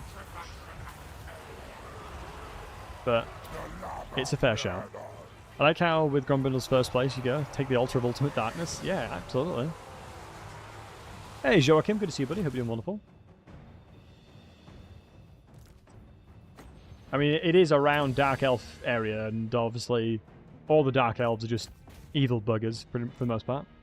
I think the Dark Elves are among some of the few factions in-game or in lore, that truly take a lot of pleasure from torturing. They love to torture. So to say that they're evil is an understatement, really.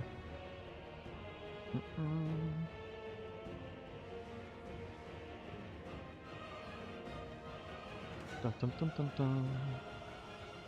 We all have opinions. Yeah, Dark. I mean, it's just one of those things where I think it's always a good idea to leverage and look at their previous DLCs to understand, you know, what they've done with it.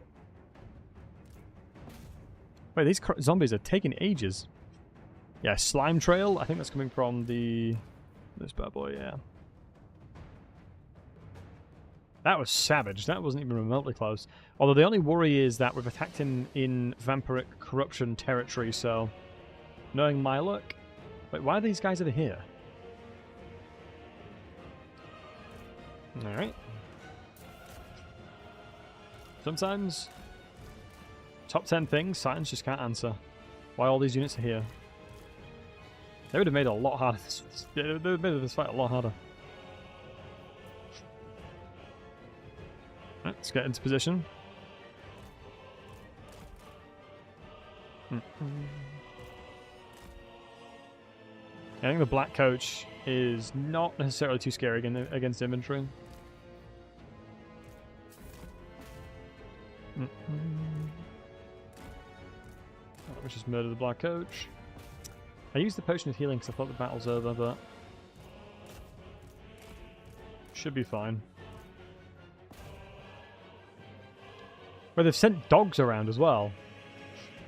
Oh, I wonder if it's because of the fact that they came into the battle because there's too many units on the field. Oh, shoot! I have just lost my Chaos Furies. Well. Sometimes it do be like that. Sometimes it really do be like that. And that's okay. That should be our bonus though, at least. Yeah, there you go. Honestly, the plague drones are good enough. Big. Oh. Yeah, Wailing Ice. If you're really wanting... Oh, and thanks for the follow earlier, by the way. If you're wanting to snowball as Grombrindle, go into the one that increases your melee defense and reload time and things like that. Melee defense, melee attack, the blessing or prayer or whatever. Top left, super good. Oh, can't let Harry handle the unit units. True. True. 204 kills is still impressive though. 4.5k, 2,000. No, that's a bug. That has to be a bug.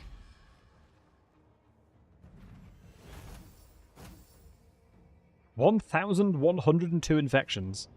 In what universe is that not a bug? That's like as much infections as you'd get in a campaign. Let them spread infection. What?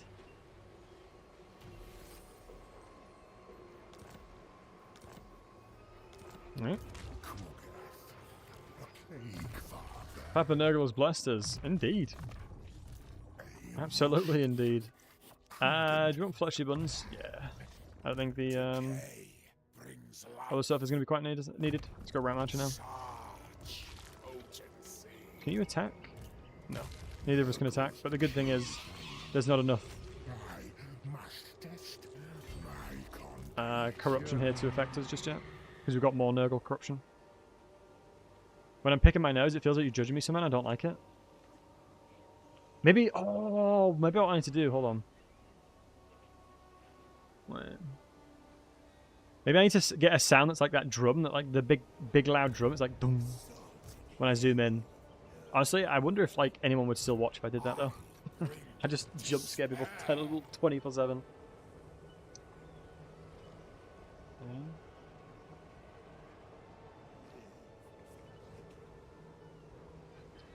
Well, the pupper's a bit... She's a little bit, you know, attached to me because obviously I was gone for a long time. So she's wanting the extra attention today. She's wanting that extra attention, and I don't blame her because I have been gone for a little bit of time. But in about, I think about between 5 and 7 minutes, I'm gonna go AFK and just feed her. I'm gonna get her some grub. Get her some rub-a-dub-gub. Thanks for the grub. Right, let me just spread rot again.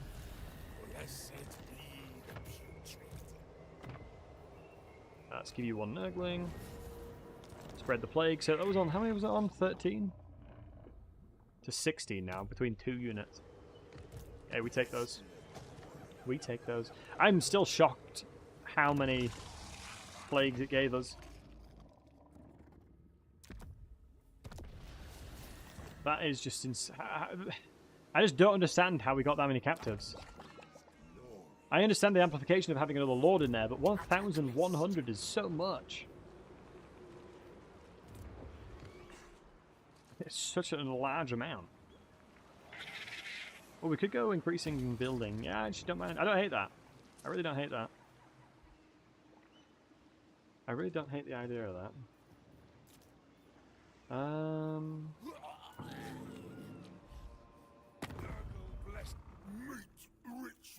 I carve and grind. We might be able to vassalize. Darkness calls. Yeah, he's got 3 more settlements, but he should be quite easy to beat now. It's just going to be more of a nuisance to take these settlements down more than anything, honestly. But there's not... Ooh, in fairness, they could raise dead, but honestly, all the units will be trash and won't be able to kill us. Pretty much everything they send at us, I don't think they'll get remotely close. Yeah. I was going to say, they either have to run or just try and recruit and raise whatever they're able to. Which isn't a lot. Which is not a lot. Would you guys like a little camera for this one? Should I get a dog cam? Take some inspiration from Greyhound Girl.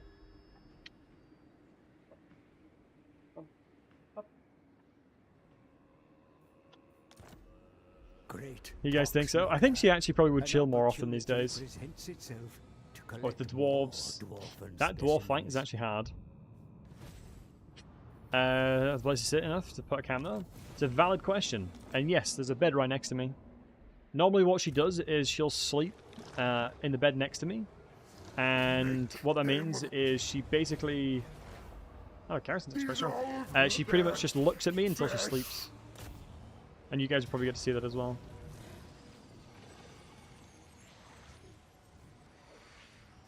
Wow, why is the Garrison so strong? Oh, do I remember that you can do this again? And it spreads again. Yeah, you do it every turn, don't you? Every single turn you can spread it. 122, yeah. It's insane. But yeah, there's a bed. And I think my camera can look over it.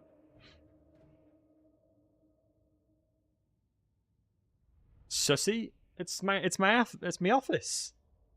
I'm a work from home gamer. I gotta have a bed nearby. Take them Z's, lad. But yeah, no, I did do an interview while I was on holiday, so I'm very much hoping that I get the role, because it'd be really fun to do. It would be pretty damn poggers to do. Right. 1 minute 58, 1 minute 58. My assumption is that if I just stick up over here, and then just vibe and murder these guys, will probably be what they call love and life.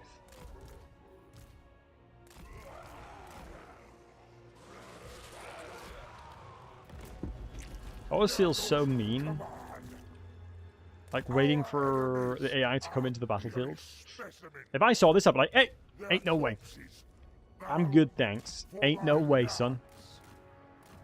But thankfully they come in nevertheless. No matter what you do, they'll still come in. Get the Spirit Leech as well. There's a lot of Spirit Leech targets here. Got Black Knights. They've actually got some relatively decent units here, but I'm assuming they... Body power we created is the reason why. Because we killed a lot of them. The spotless lots of streamers these days? I know, right?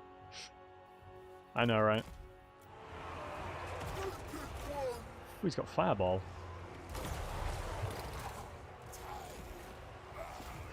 Oh, the ads are kicking in. Oh, hold on.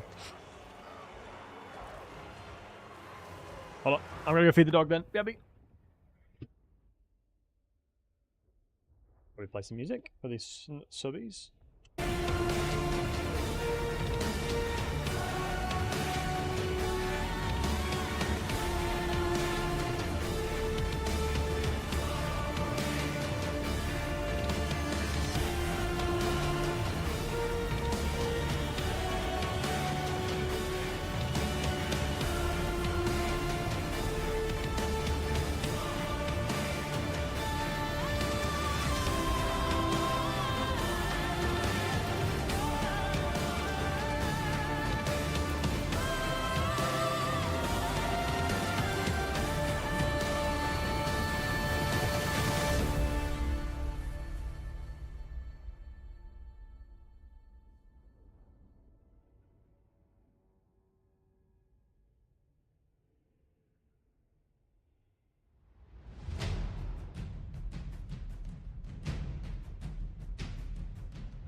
Sorry about that, folks. I am back. Thought I might as well feed the pup while those ads were running. Seems silly not to.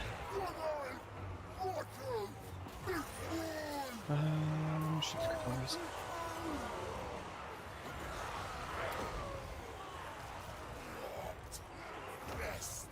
Mate, you know it's bad when running upstairs. I'm knackered now. Jesus. Oh, I need to exercise more. Jesus. I'm actually knackered. All I did was run upstairs. In fairness though, low key, I have skied for a week, so that's why I'm knackered as well. It's like an amplification. Not as. It's like an amplification. Unspeakable toxins. It is Oh, beat these nerds up. And Terrathil, did I just get back after the ads? Nice. Pog, pog, pog. They die. They grow. The perfect play. Oh my god, this is such a nice little stack of them. Shame I can't really take advantage of it. Calculating. Die, Chaos Scum. Die Chaos Scum. Thanks, Sarah. Good to see you, buddy. Thank you for the 32 months. My goodness. Look at the 5th floor without an elevator, losing my breath, just arriving home. Man, that sucks. I'm like, if I think about exercising, if I think about the gym, I'm tired just thinking about the gym. You know what I mean? Maybe I should do like a kind of a fitness influencer or something. I feel like if I legitimately had stuff like that, like I was putting it online what I was doing, I would probably feel like more obligated. Hello to Lord Chat. Hey PBR, good to see you, buddy. Hope you're doing wonderful, my friend. I feel like some kind of accountability for it. But I am the heaviest I've ever been in my entire life. Alright guys, take a guess in kilograms how much I weigh. I'll only take a guess how much your boy weighs in kilograms. For context, I'm 6 foot. I'm 6 foot tall, for context. Little cheeky little view there. Take a guess how much I weigh in kilograms. 92 kilograms. Decent guess. Let us spend points to make you do push-ups and sit-ups. Mate, I won't be able to last a stream. If that was the case, I would legit like tap out after like a couple of minutes. Or, like a couple of hours. You bad at kilograms? 130k? 85? Hey Jutta, some good guesses honestly so far.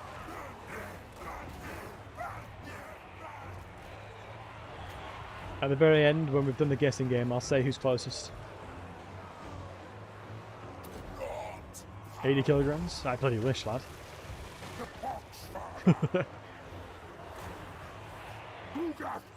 Donation incentive, $1 per push-up. Okay, do you know what I mean? If there's money involved, now we're talking. You're scoring like me, 75 kilograms? No, I'm not. I'm a bit heavier than that. Well, relatively. I was when I was 8% body fat and at my strongest, I was about 75 kilograms. But I cut a lot. I was skinny ripped though. It's a little bit different. When I was a lot younger. Went to the gym like 6 times a week, roughly.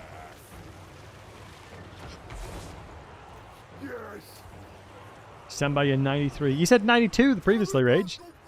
92. Honestly, after all the eating I've done while on holiday, you're probably right, Rage. I'll be about 92-ish. I think. I will weigh roughly about 92. I believe. Which isn't too bad. Definitely going to try and cut down now. Have any of you guys like tried to lose weight in recent times and just built really good habits? And if so, how? Because what I'm going to try and do probably is just try and be better with what I eat. Although low key, has anybody in the UK tried the breakfast wrap again? I'm gonna have to order that in the morning. I mean, I know it's bad that I've literally just talked about wanting to lose weight, and now I'm like asking about McDonald's breakfast. But the wrap had just been, I think on the 7th it was put back. The perfect play. I love that goddamn rat.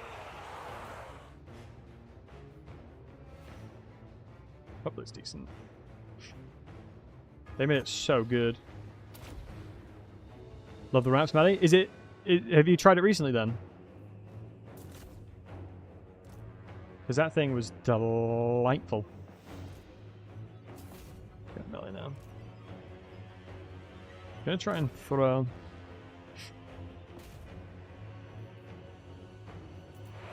Platform food in England. Tarathils. England has some of the best restaurants in the world, lad. Let's stop the cap. England has some of the best restaurants in the world. In London. And they're mainly French, but still. But what lords are good with Cathay? I always pick the generals, but I always feel like there's better. Early game, typically speaking, the mages, the yin dragon thingy-bobbies are really good. But typically speaking, having the celestial guards, they're actually pretty damn good as a melee hero. So if you have the capabilities and the facilitations of needing something that can be melee, the celestial generals are very good. But you'll have to have like an alchemist to support it. It's big. It's book-wide, it's not bad at all, matey. But yeah, I would argue that you're probably going to be looking at leveraging... yeah, the Celestial Dragon Guards, I think, or the Celestial Guards, I think they're called. If you're needing melee AP heroes, or melee AP. But normally the magic takes a little bit of time to get rolling. So like a level 1 Yang Mage will do nothing against armor. And the same for Yin. You need a couple levels in the Yin Mage before they'll start doing damage. A new testing ground. What's the thing in Pig Barter again? Regeneration for Rotflies faction-wide. Holy crap! Does that include Plague Drones? Probably not.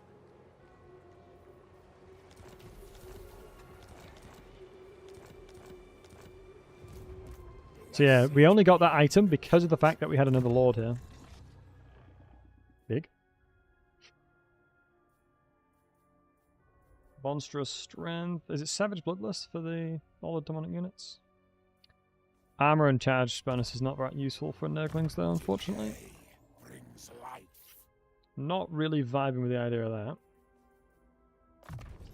that. Do you know what? I honestly think Dooming Darkness alongside Kugath for the minus leadership will be pretty huge. One level off getting Mortis Engine.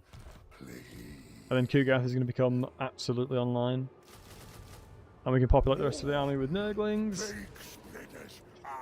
You wouldn't be too bad in ambush right there. If only had a secondary army to stay in here. Honestly, getting those Nurglings was probably a mistake, if I'm going to be honest with you guys. If I'm going to be transparent with you all, I think that was a mistake.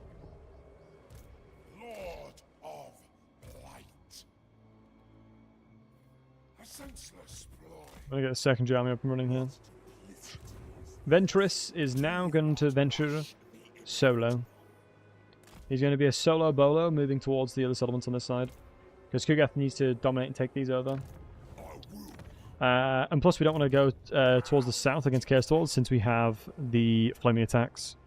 So this guy will be pretty useless. Have Regiment Renowned as an emergency unit, but don't need that just yet. Blade Rock, we should probably chuck this in there just to increase our capabilities of getting towards Nurgle's Rot. Because 20% physical resistance is honestly insane, alongside more corruption, plague spreading, and plague duration. All of it's just tasty. I'm going to have to go and check my YouTube videos to see if I've released one. Hey, Friday Enjoyer. Rip My Sanity is a tough campaign. Honestly, not anymore. Casual Friday Enjoyer. If I'm honest with you, buddy, this campaign is actually pretty easy nowadays. Especially since the plague stuff is still in there, like the plague bug, where you can really amplify how many plagues you're making to get access into the recipes. Helm and Gorse no longer has the Mortis engine, and Kugath himself is just an absolute unit, and I would say you're probably leveling him wrong. You have to go down to the Mortis engine, because you already have a mage within your army. Can you try and ally with the Chorls instead of attacking them? Yeah, absolutely. I think I'd probably have to take a settlement like this to then trade it with them. But yeah, absolutely. Murdering Imric most likely would be the way to do that. Trading a settlement with a military building in there. Near enough guarantees. Basically on alliance with anybody. It's pretty insane. Because if you didn't know, if you build military buildings anywhere and try and trade the settlement, it amplifies the worth of the settlement by like 10 to 20 times. But yeah, honestly, having a strong person on the west would be useful. Nurgling charge indeed. You love all the food rage? Yeah, me too. Me too. So there's not an awful lot Helmengorst can do here, if I'm honest with you folks. I think Helmengorst will struggle in his current situation. Because Ventress will be very good at killing Helmengorst in isolation. Death magic alongside having fire-laming attacks. There's a reasonable chance that he's recuperating and getting another army, so he's probably in here.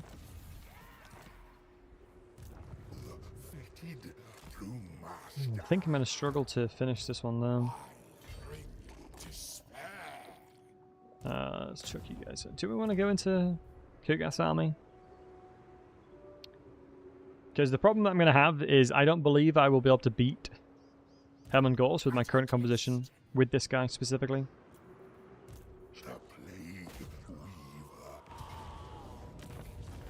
Yeah, there's anybody good?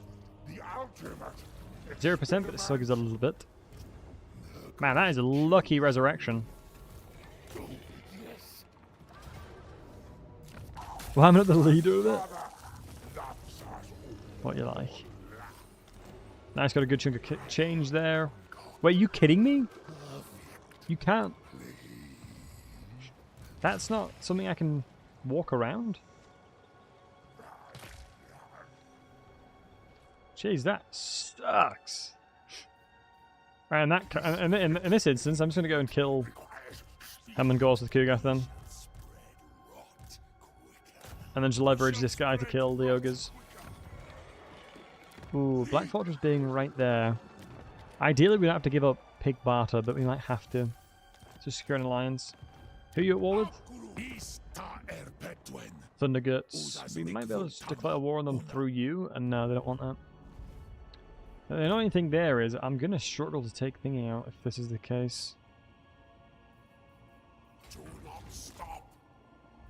Yeah, so Lewis, the best way of snowballing early game, and for casual Friday Enjoyer, if you're struggling in the early game, build the cultist outpost as soon as you can in the Dragon Fang settlement, because it'll be tier 2. Make Dreadrock tier 2 as soon as you can, but make sure what you're doing is you're putting in a Pox Plague into your settlements to increase the growth by 25, which will secure your upgrade of Dreadrock by turn 4 or 5. And then by turn 8, you can have the... No, turn 7, roughly. Turn 6, 7, you'll have access into the Exalted Heroes. So you can just use Exalted Heroes alongside another Lord to kill Helmengorst, and you shouldn't have too much difficulty.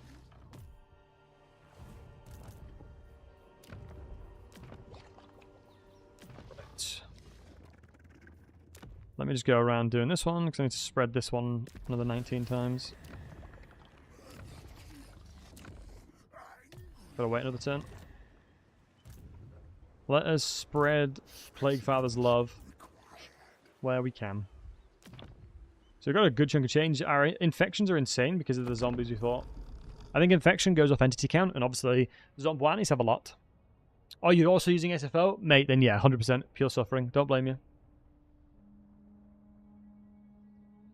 SFO makes a lot of good changes, but a lot of difficulties because they make vampires a lot stronger. Like, vampires in SFO are very, very, very, very good. So I'm not surprised you're struggling there, Chief. I won't be... I'm not blamed. I'm not surprised at all, excuse me. I do like the challenge of SFO, but it's Changes things quite a lot. Grudgebringers mod. DM me at Zebka if you don't mind. You can also catch Ghost level 1 to 3 and ignore the dinos. I think that's too risky most of the time, though. Although true, but you can't guarantee that it'll work, you know? Infections per turn. Infection per turn and money without a lauded present. Random plague will be given to this element. Make that one. Why not, eh? So good that people use them in PvP also. Thanks for the tip. I intend to play Kugath before Thrones of Decay. Yeah, no worries, buddy. You're more than welcome. Yeah, that's sort of what I'm doing. I'm just giving Kugath a go to get more perspective on it. And hey, Targs, thanks for the howdy, homie.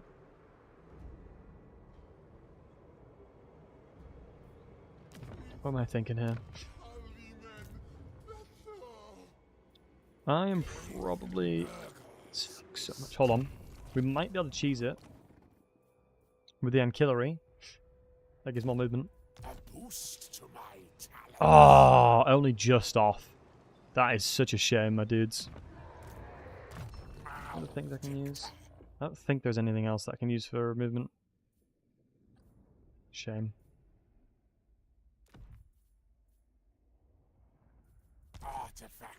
That's a slight shame, but...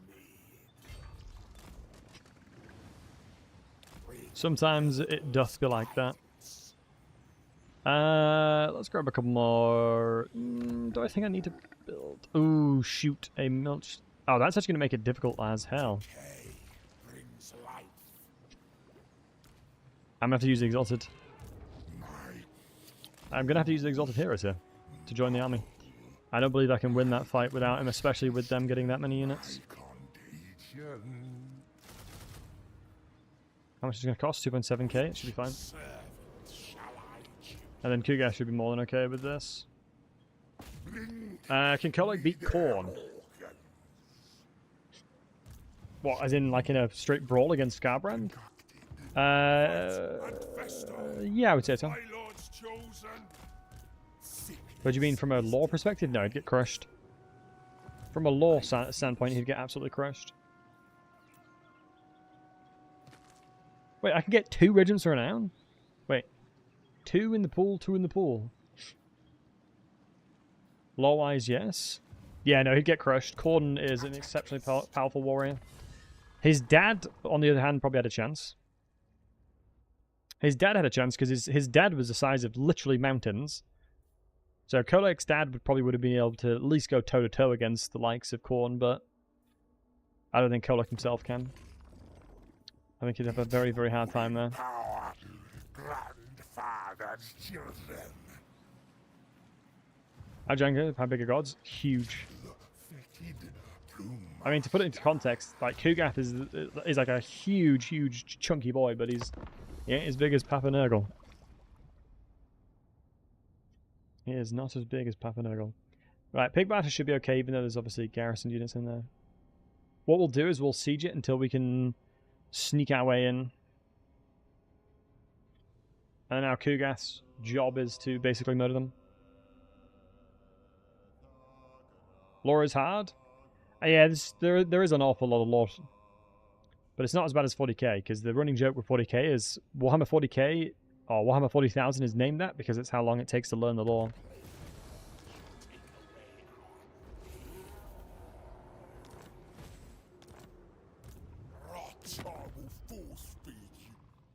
Right, so they've lost this settlement, so annoyingly, am I really going to be caring about that?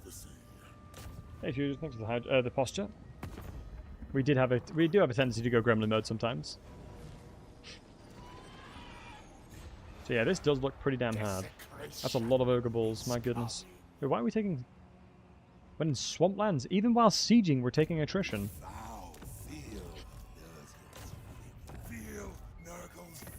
That is relatively surprising.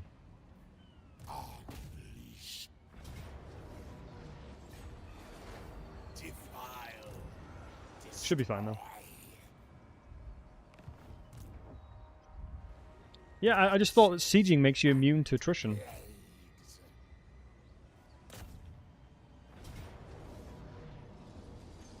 they changed it? You used to get debuffs here. You used to get buffs. I swear you used to get buffs down here when you were sieging something. Like, it should make it that you don't get ambushed. Unless we've lost my marbles, but definitely could be a case. Good ball. Thank you, Rage. Appreciate it, man. Much love. Your campaign I've never seen anyone play, Kolek.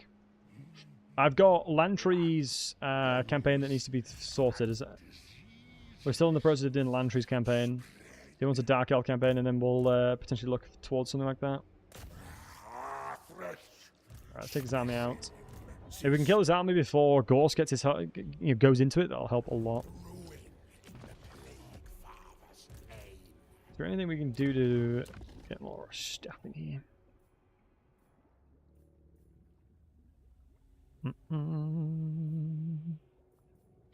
I could summon a Plague Cultist, but it'd go on to...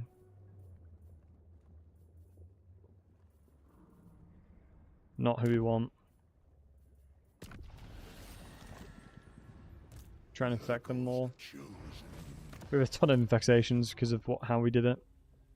11 more times until we get the insanely OP thing. And it's just going to keep cycling. Yeah, this is... I do hope they change the way it cycles. I really do. Getting the wizards from the tier of the settlement is a really nice change. Also, cultists of Nurgle are insanely good too. Although they're not as OP as they used to be. My god, they used to be so insanely OP. Like, they would pretty much solo most things. Healing, armor sundering, summons, just pure deliciousness. Honestly, I don't think I'm even going to use the Rotflies if I'm going to be honest with you guys. Heroic victory. Honestly, this looks like a relatively easy fight, but we'll take it.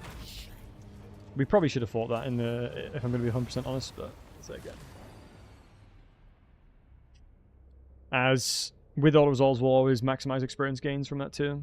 Plus all the Nurglings, I don't want to spend the money on them. Because now we're in a positive income. Because this army specifically, his responsibility was to get here and then take the settlement with minimal losses. And by having the opportunity to auto-resolve that one, that means that we reduce costs by an absolute insane amount. I'm hoping there's a military building in here. There is, so hopefully...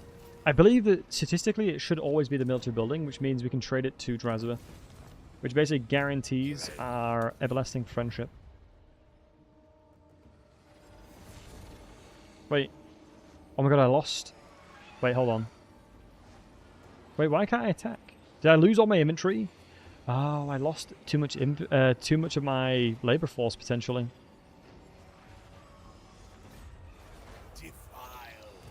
Are you going to die next turn? Yes, you will. That sucks a lot.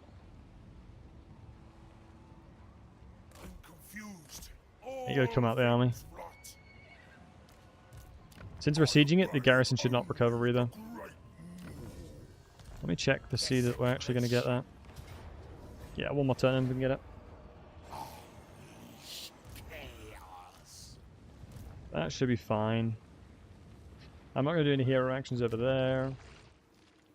Flayed Rock. We got Scrap Towers. We'll go Flayed Rock. But then again, it's a mountainous terrain, so I'm less inclined to care about it. Of course, it's 3 population surplus, isn't it? Because of how many amplifications you get to growth. Which makes sense. Right, our boy Helman Gorse is back. With a brand new track. Kugath should be chilling. Yeah, there's not a lot they can do here. I think Kugath is a Mortis engine now, so he's just Helman Gorse but better. Smiley face. Kugath takes Swamp Attrition, relevant to the south of here. Ah, interesting. But yeah, you wouldn't think Kugath would be affected by Swamp Attrition, but little things like that, you know, always add a little bit of spice. Generation Magical Aura, classic Corpse Cat situation.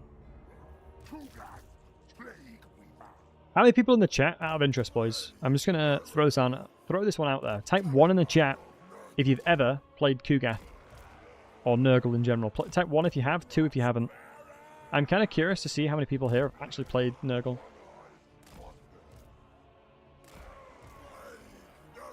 I know they're not the most popular faction. Is your main since Battlesey? Nice. Yeah, a couple of 2s are coming in now. I do feel like Nurgle just does not interest some people. You mostly play Nurgle? Nice. At launch, he was a bit meh, was she? I couldn't agree more. My goodness, at launch, he was suffering. Well, all demonic factions were suffering because of the auto-resolve. It's like, do you want to fight every single battle in your campaign? Do you never want to auto-resolve? Welcome to Nurgle. That's pretty much what Nurgle was like. I remember it. I remember Super Sangu playing Nurgle. I think it was his very first campaign. My very first campaign in Warhammer 3. Ooh, let's see if anybody remembers. I'll be very impressed if anyone actually remembers what my first campaign was. I'd be very, very impressed. What was my first campaign, guys, in ROC? Does anybody actually remember?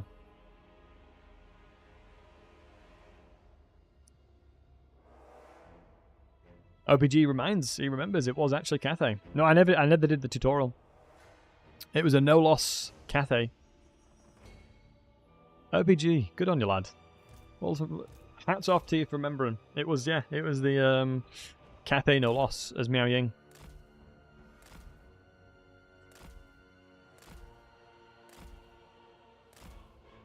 The most popular wasn't watching you then? Yeah, that's fair. That's fair. I actually don't. I remember watching Intensity do the tutorial, like the prologue, and try and speedrun it. That was always quite funny. The Booba. Mate, that mod for Miao Ying came in so fast. The Booba mod for Miao Ying came in at record speed. It was so funny.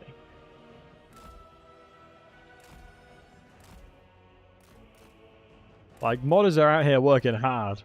You know what I mean? DB mod, give me a link right now. They, Code of Assembly got rid of it. I literally spoke to the guy that actually got rid of it as well. Came at record speed? Oh my god, sheep, what you like here, lad? Yeah, I remember speaking to the person that had to monitor the workshop. It was very amusing. You give a bunch of modders creativity like that, and the tools to create certain things, it's bound to happen. I think it was among one of the first mods that came out on the workshop when it was released in like April time. 2022 April time, I think it was. Game came out in February or something.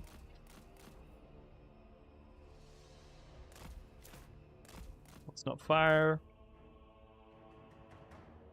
And they moved to Nexus mods in brackets. I hear. Okay, buddy. Were you just telling your friend, Espen? Is that it? Was a friend asking you where the mod was, and you know, for your friend, you went and found out. It's very nice of you, Espen, actually. That's good of you. Helping your friend out like that.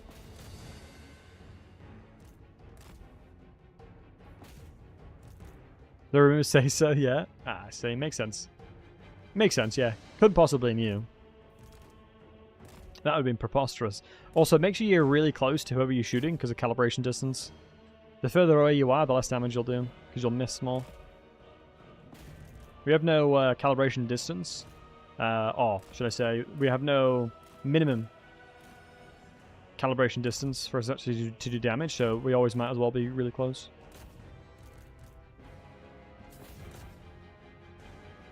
Oh, those poor zombies. Oh, they're a summon, that's why. I was going to say. Look, and Helman Gorse is just dead before he's done anything. How unbalanced is that? Helman Gorse is so much weaker than he used to be. It's ridiculous. Like, he used to be such an insane threat with the Mortis engine as well. And now he's just so easy to beat. Like, I don't even need to do Rancid Visitations or I don't need Spirit Leech or anything. He's just dead.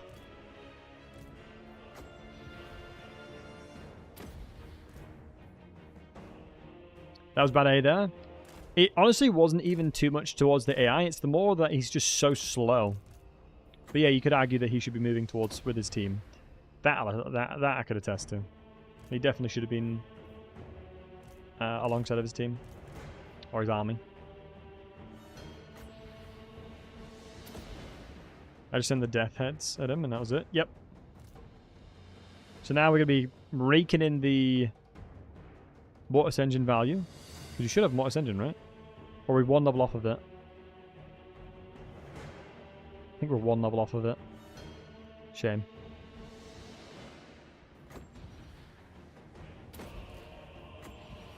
And then just double Stream of Corruption goodness. I love Stream of Corruption so much. I'm actually pretty confident just sending you in here and sending you guys over here as well. Hey Nicholas, what's up buddy?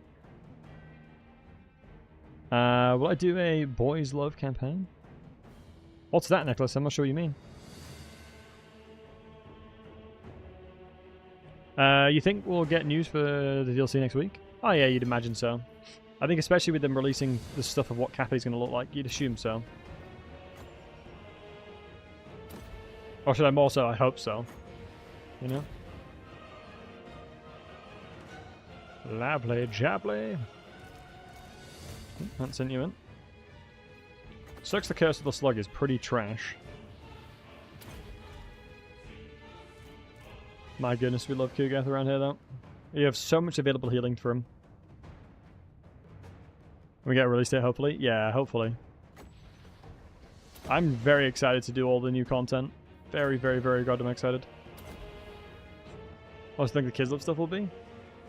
I mean, judging from what they said in the blog post, probably a Hag Mage from a hero perspective.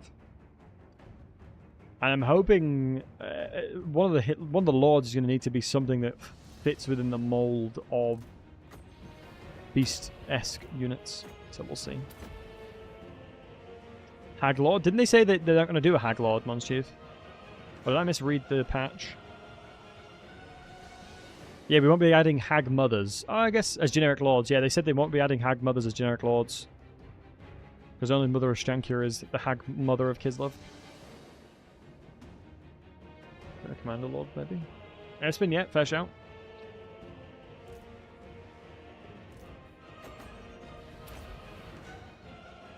This poor corpse cat is getting a rancid visitation. The fact that Amulos bonus hasn't kicked in yet is... Oh. And they do this a lot, guys. So many of my battles, they just haven't sent certain units in for no reason. Is this something that I'm doing specifically to make them do that? Or is that just a weird bug? Nurgling's the coolest unit? Yeah, I love me some Nurglings as well. Love me some Nurglings too.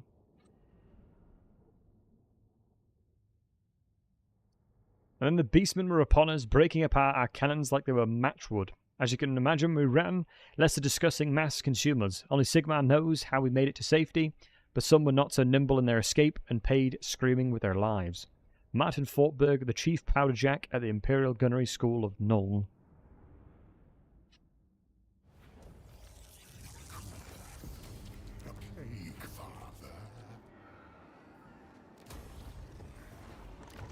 Yeah, because since we know there's a new, what's this? Plague Bearers increase healing cap. Interesting. More capacity. Hello. Alright, now we've got the Mortis Engine, baby. And then let's go into... Giggling Grenade or Rotting Ways. Passive generation for Nurglings. Honestly, it wouldn't be too bad. Would not be too bad at all. My bruise bubble. Double Ball and then Arcane Conduit next. Big. I love the little mount that they get. It's so funny. The Rotflies are huge, though. Interestingly enough, with this, I imagine regeneration for Rotflies faction-wide won't mean that if you have a lore that's on a Rotfly, I would imagine you don't get the regeneration. One stream thing, OPG? It's on pause, yeah. I think we were very, very close to finishing that campaign, nevertheless, though. Very close, which is good. Tehuin is such a unit, man. Such a goddamn unit. Right, healing. That's what we need. Within power, grandfather's children. Defile. Sucks I can't get you in here. Get some Nurgle corruption in there. Love and life. I'm going to be careful with the Nurgle corruption because we want to make sure to outdo the vampire corruption. I wanted to see how he did in the first 2 turns. I think the first stream we did of Tehuin, we actually just got way too greedy and died. I think I went for a really terrible fight. Classic Battlesey. And then redid it and then played it smarter. What magic do you have? You got beast magic. Let me go tease him by casting on him. From the demons, I really prefer Zinch and Kairos, though. Oh yeah, me too. Zinch and Kairos are insane. I think blue horrors and pinks are so strong. The settlement fight? Oh, the settlement fight's pretty easy. You just gotta like stack their units up and just use Flock of Doom on them. So just attack on one consolidated place and then have a few other units flanking in. But mainly you want to just try and leverage the fact that you can just Spirit Leech, Flock of Doom them.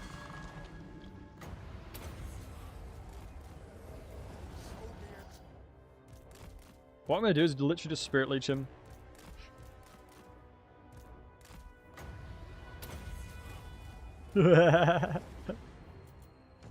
Now this is what you'd call fun and interactive gameplay for my boy Flagog. I'd rage quit. Maybe if like after a certain period of time, if you're too mean to the AI, oh, he's gonna get a swing in. If you're really, really mean to the AI, they just like rage quit. This definitely looks like one of those situations where they'd want to. Because my god, that did not look fun.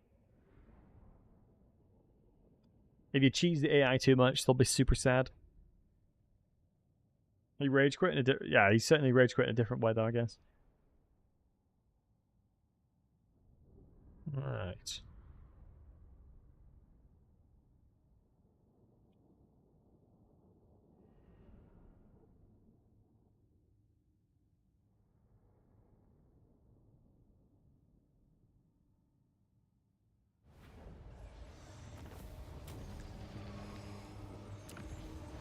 Right. Please be the military building in here, then I can trade it to the Chorfs, Dreswith.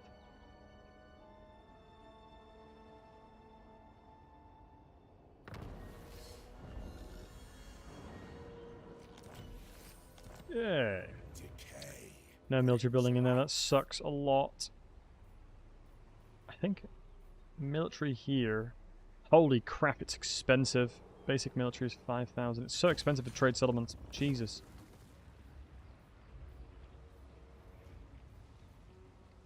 And 4 turns as well? You might as well just spit on my face at this point. Jesus. I imagine it completes the province, so they might want it even more. They actually kind of like me. Plus they're at war with Imric, so I'm less inclined to be to assume they're going to fight me. Get another capacity of a of this. Hey Tamir, much love. Yeah, let's keep it for now. Kugath, a cake, father. Let me force march over. As ain't no way these guys are going to recruit anything that's going to be scary to me. Just yet, anyway.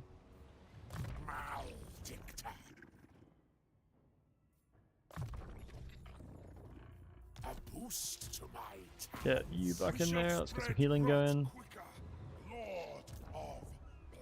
And we'll have to see how that is. Blade Rock can be increased. I'll increase that now.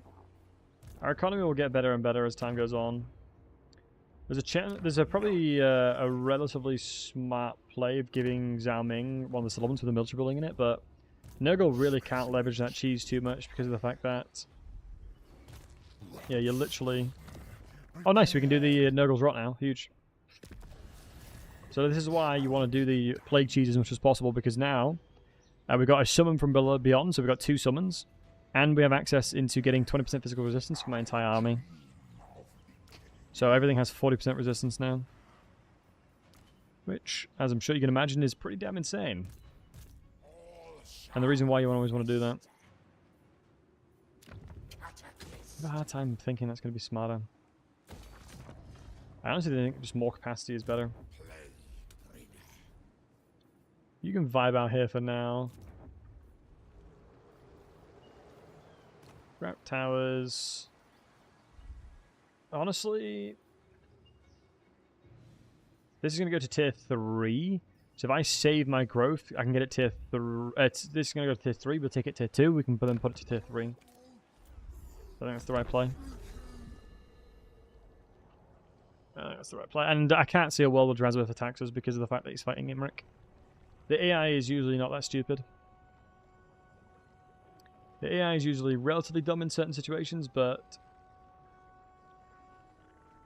I highly doubt they'll be too silly enough to go for that one. Because the AI typically follows the ethos of, if I'm at war with somebody, I'm not going to try and be at war with another person that's nearby. It's typically the ethos that they take.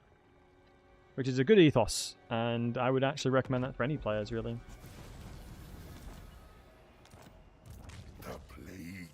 It's a good fundamental. Not overexerting yourself. Otherwise, you will find yourselves in pretty nasty situations. All the necromancers are really easy to beat, so I don't have to worry there. There's nothing in this composition or in the garrison that'll actually kill anything, I don't believe. Also, my plague drones are almost rank 7, which is insane to think about.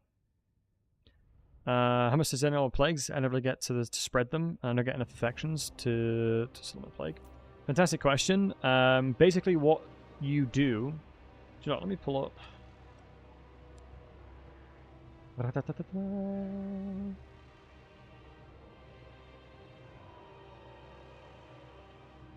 If I go to here, I made it. Yeah, I think it's a video that I made like 9 months ago. Yeah, it is. Yeah. So I think the easiest thing for me to do is just to kind of bring it up and demonstrate it. So you can see here, what you do is once you've taken the settlement, you want to recruit somebody else. Then you want to figure out what you want to specifically obtain through the plague. So obviously the base plague is what unlocks the symptoms. And then once you've figured out what you want, I know that I need Rot because Rot gives me access into getting the physical resistance at the bottom right. And so I need to do something below. So I need to do Rot pretty much for all of that. Then what you do is, simply, you want to go ahead and infect Kugath, or infect your main person. Kugath's really good at it because he reduces the cost. So once you've infected him, literally just trade a unit. Like this, just trade a unit. As you can see, I'm going to pass a unit over. Boom. Kugath's now infected again. And the beauty here is I've infected the other guy as well at the same time. But we're not done yet. Trade it back, and you've infected them both again. And that right there equals, I believe, how many is it? 8 infections turn 1. And that's by using 25 infections. Your first battle should give you enough. Your first battle should give you enough from this. So that's how I sustain it.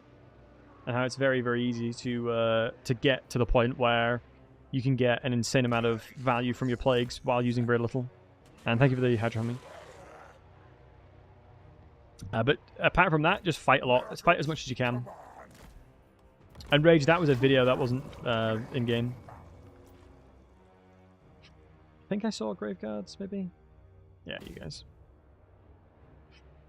Yeah, it's sometimes easier for Chirog. I just wanted to bring up a video just for easeability. And if you're interested in watching the video, there we go, boom. Yo, MCJFT, thanks for the follow, buddy. Lizard praise Proper Nurgle indeed. That's the video there as well if you want further details about it. But yeah, you can see I've already got summons that are technically a late game summon.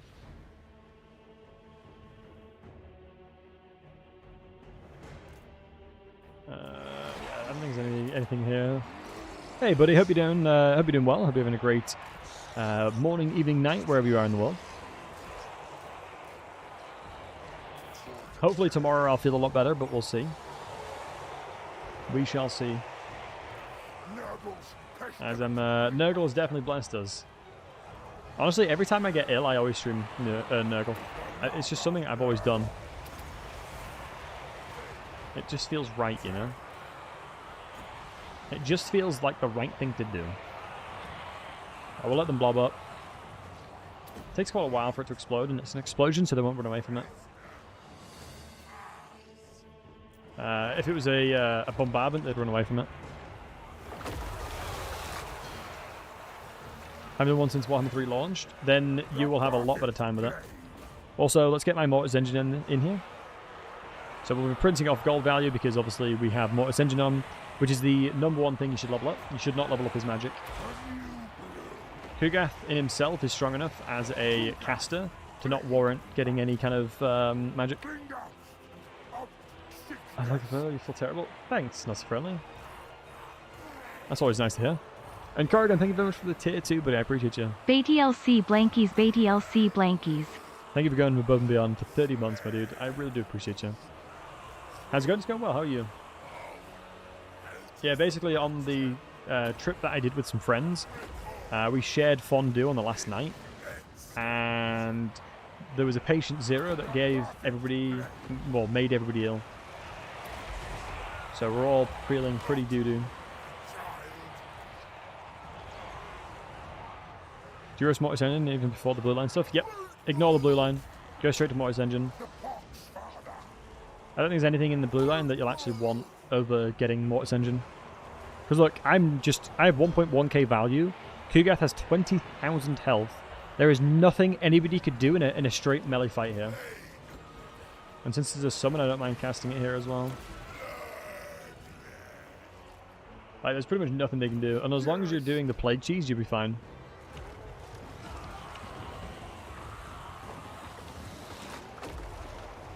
And we've killed Helmengorst fast enough for him not to be able to get to the point of critical mass that makes his zombies really good. In the theme, tonight. Wait, actually, that from a Nurgle lore standpoint, that would make a lot of sense. I would try and do that. If we were following the lore, as I would try and spread more of Nurgle's joy. But they're southerners and I'm a northerner, so they're quite far away. It took me... Right, so I was in the French Alps. Guess how long it took me to get home? Including travelling from the hotel that I stayed at to get to my house. Take a guess, how many hours? I'm actually genuinely kind of curious. How many people, what kind of guesses you guys may have? So, I'm an English fella. English fella coming back from France. 3 minutes? I bloody wish. I bloody wish. 6 hours? Reasonable guess. 6 hours? Once again, I wish. We have a lot of runes remaining, which is good. 16 hours? Closer. It's closer. And all the while I was feeling awful and I had to get so basically it was an hour and a half from the hotel to the airport. So we flew into Geneva. And yeah, it was about an hour and a half to get to the airport from where we were staying. And all of us felt really ill. Some of us had like plastic bags to throw up in because we were obviously really ill, because obviously someone was patient zero and made everyone ill from fondue. And yeah, it was pretty bad. Like, one person threw up literally before we went into the car to drive us back, like legitimately minutes before. They had a big old bin bag waiting for it. But I think it took about 13-14 hours to get back.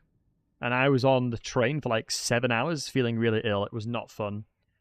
And due to the various train strikes as well, I was literally surrounded by people. Legit surrounded by people. Because there were so many people trying to get on the trains because most of them were being cancelled. An ingredient was patient 0. Yeah, the theory there was that it was something to do with the food, but I don't know. Right, so we could give... This is sort of cheating, but let me declare war on these guys. Let me go over to here. Wait, is it tier 2? Let's chuck that in. In 4 turns we can trade it.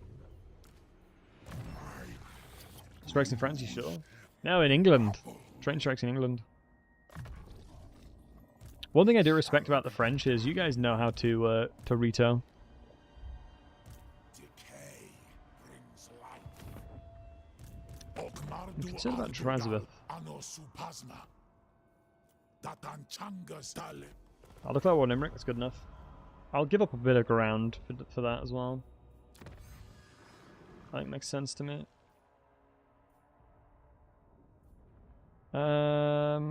Plague duration +3 could be useful. Replenishment of Nurglings means they'll instantly replenish, no matter who has recruited them. Recovering the economy is a big one. Seems insane to me that it's cost goddamn 5 to trade this, but it is what it is. 5,000 to build something that's military. But will it slide? Will it slide? Ventress and the heroes aren't really getting a lot of value, and they're costing me about 800 or so. So I can't go toe-to-toe against them. Also, very cool unit. It's one of the Chaos Dwarf's units. Lamia or whatever it is. Let's go check Kugath. How long have you got this plague for, buddy? 7 turns.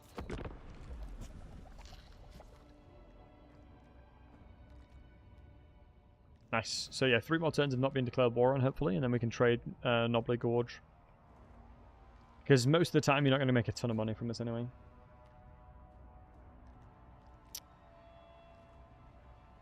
That's right. I had a lot of baguettes when I was there.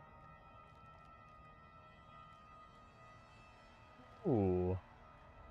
That is awfully brave of these guys to just sprint into this area. We're getting thrown to Decay, not a clue, lad, but hopefully soon. No, Shamble Town. No, even with the Rat Marcher there, we wouldn't reach.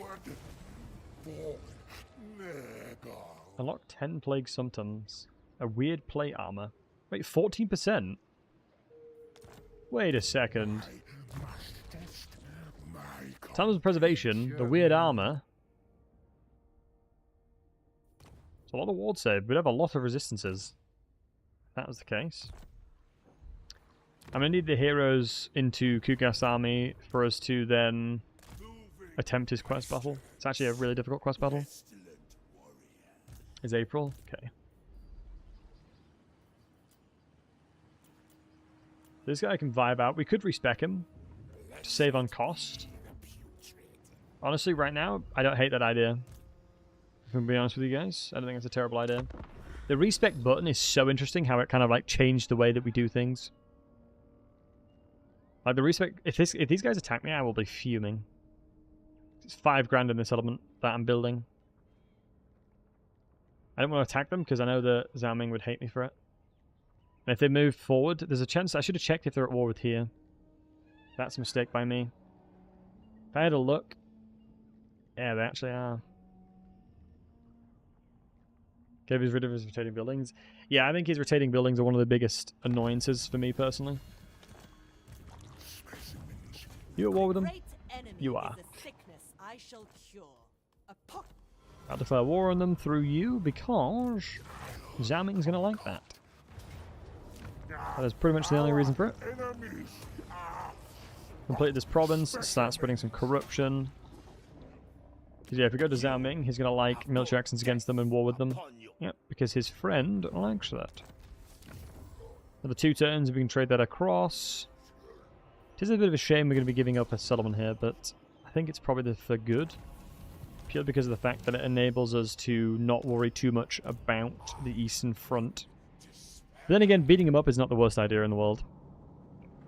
Because I could then trade this to get some deals.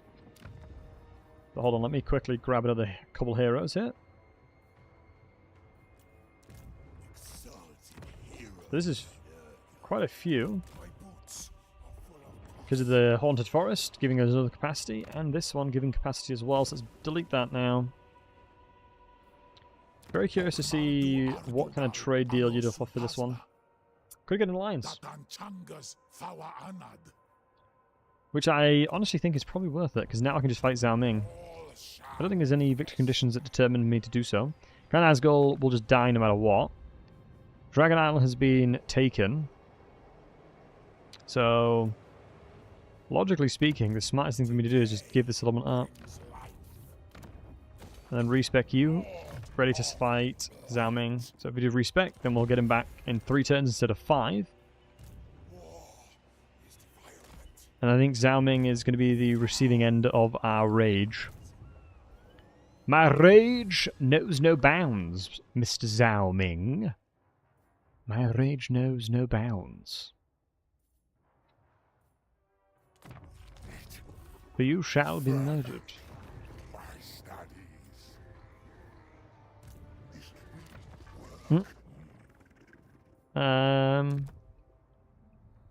So we could, instead of using these, suffer attrition, protection spent spread, and then range, and that's something a plague cultist. And then what we'll use this plague cultist for is to crush Zhao Ming's army with attrition, which will be huge. We've got Plague Father's Orientation. Plague Riddens I'm actually not that bothered about. The Nurgling Tide ability is probably going to be something that we should take, but we'll go around that actually just in case we need that little bit of extra oomph.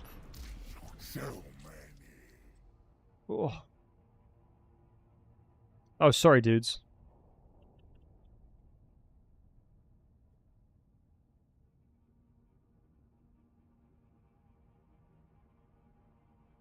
Right, I'm going to BRB. BRB, folks, just need to go get some water. Bum, bum, bum, bum, bum, bum.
Right back.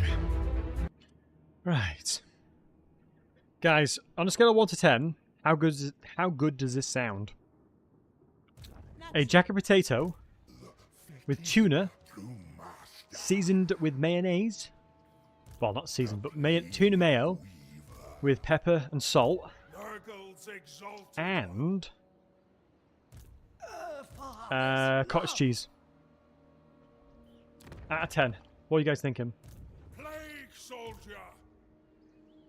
Yeah, I think I'm going to beat up Kugath. How do I beat up Greasy? A 2? Have you tried it though? Man, all this territory is trash for me. 6.5? Okay, that's not too bad. Not a tuna mayo fan. Okay, fair enough. Yeah, I was ordering it from this cafe, right? And I was like, God damn, that's expensive. It was like £6. So I bought baking potatoes, bought the cottage cheese, and bought the tuna myself. And it is legitimately like I can make 8 of them for the price of what I was paying before. It's mental. Sounds British. What? Tuna mayo and cottage cheese is British. Is it? I don't think so.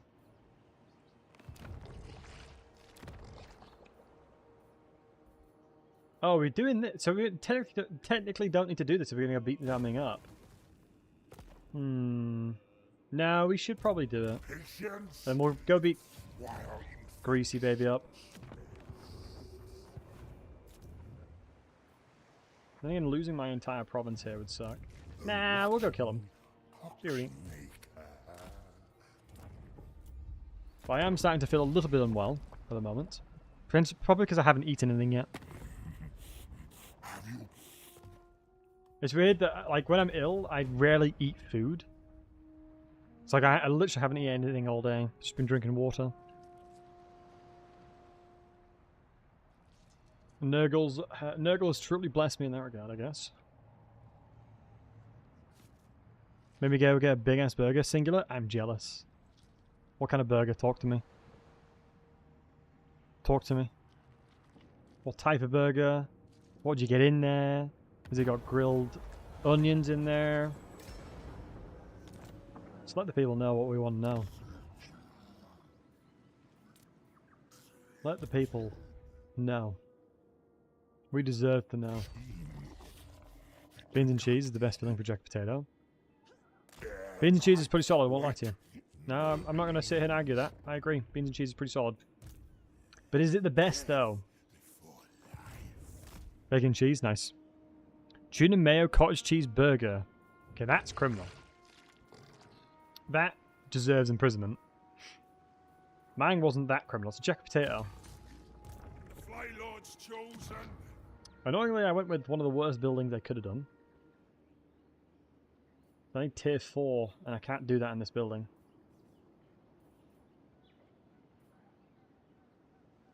Had sour sweet soup, self-made. Nice, love that. Egg drop soup goes hard, not gonna lie. Egg drop soup goes pretty hard. I can't lie to you folks. Alright guys, should it be murder Zhao Ming or should we murder Greasus? What do you guys think? How's the vacay, by the way? Really, really good. Loved it. Was doing some reds and skiing, that is. Doing some reds. Went down some tricks and stuff like that. Literally hurt all my leg. And we shared fondue on the last night. And unfortunately, someone was patient 0 and made us all ill. Wait, what the hell? What's the 15,000 gold? Mission issued: sack or raise 6 Kislev Cathar Empire settlements for 15k and 200 infections. Well, that's decided that then. Let's go ahead and sack this bad boy. The game has decided for us, folks. Can we reach from here? No. I'd rather attack now. I think it's the right time to do it.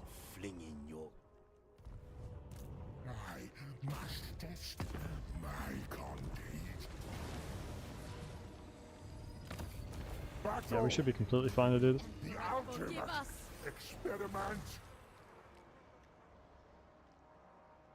I literally, right before doing that, I said to myself, I need to sack it. Literally right before I did that, I was like, I need to sack this. My goodness, Battlesey.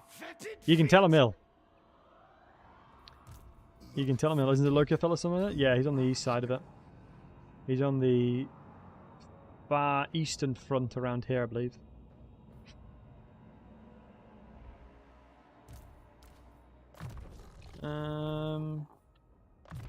Get a healing there. That's insane. Melee defense. Move these guys up as well. There's still gonna be a lot of settlements. Sounding will have like 6 more. Sven. Ah, strength rank 8 though. I'd imagine he's not towards this way. He'll be northern. Although I don't believe you can. Ooh, what we'll do then is jump you in here. Grab you in here to defend this. And we'll tax it because it's going to rebel no matter what. Spirit Leech. Spirit Leech. Life Leeching. Doom and Darkness. We could go, if we do 1 point, we could get 1 point into either the Sun or the Fate of Buna. And let me just lock that in. And judging from the settlement here, the garrison should not be strong because we don't have a military building in here, so the garrison's going to be relatively weak. So I'm pretty happy and content in going into the Purple Sun. I think it'd be more value. Chris Likens are pleased to not apply anymore. We'll call it a petition opens. Thanks, Bobby King. So that should be fine now. Alright. But I appreciate you guys. You guys are all amazing as always. Bum bum bum bum bum bum bum bum bum.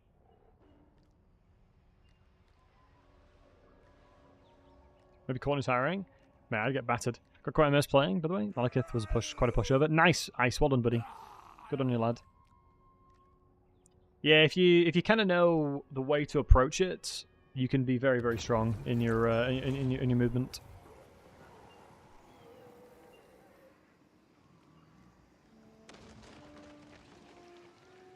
Right.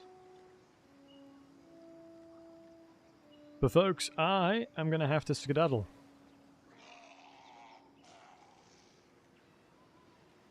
So, appreciate everyone hanging out. Appreciate each and every one of you beautiful, fine folks. You guys are amazing as always.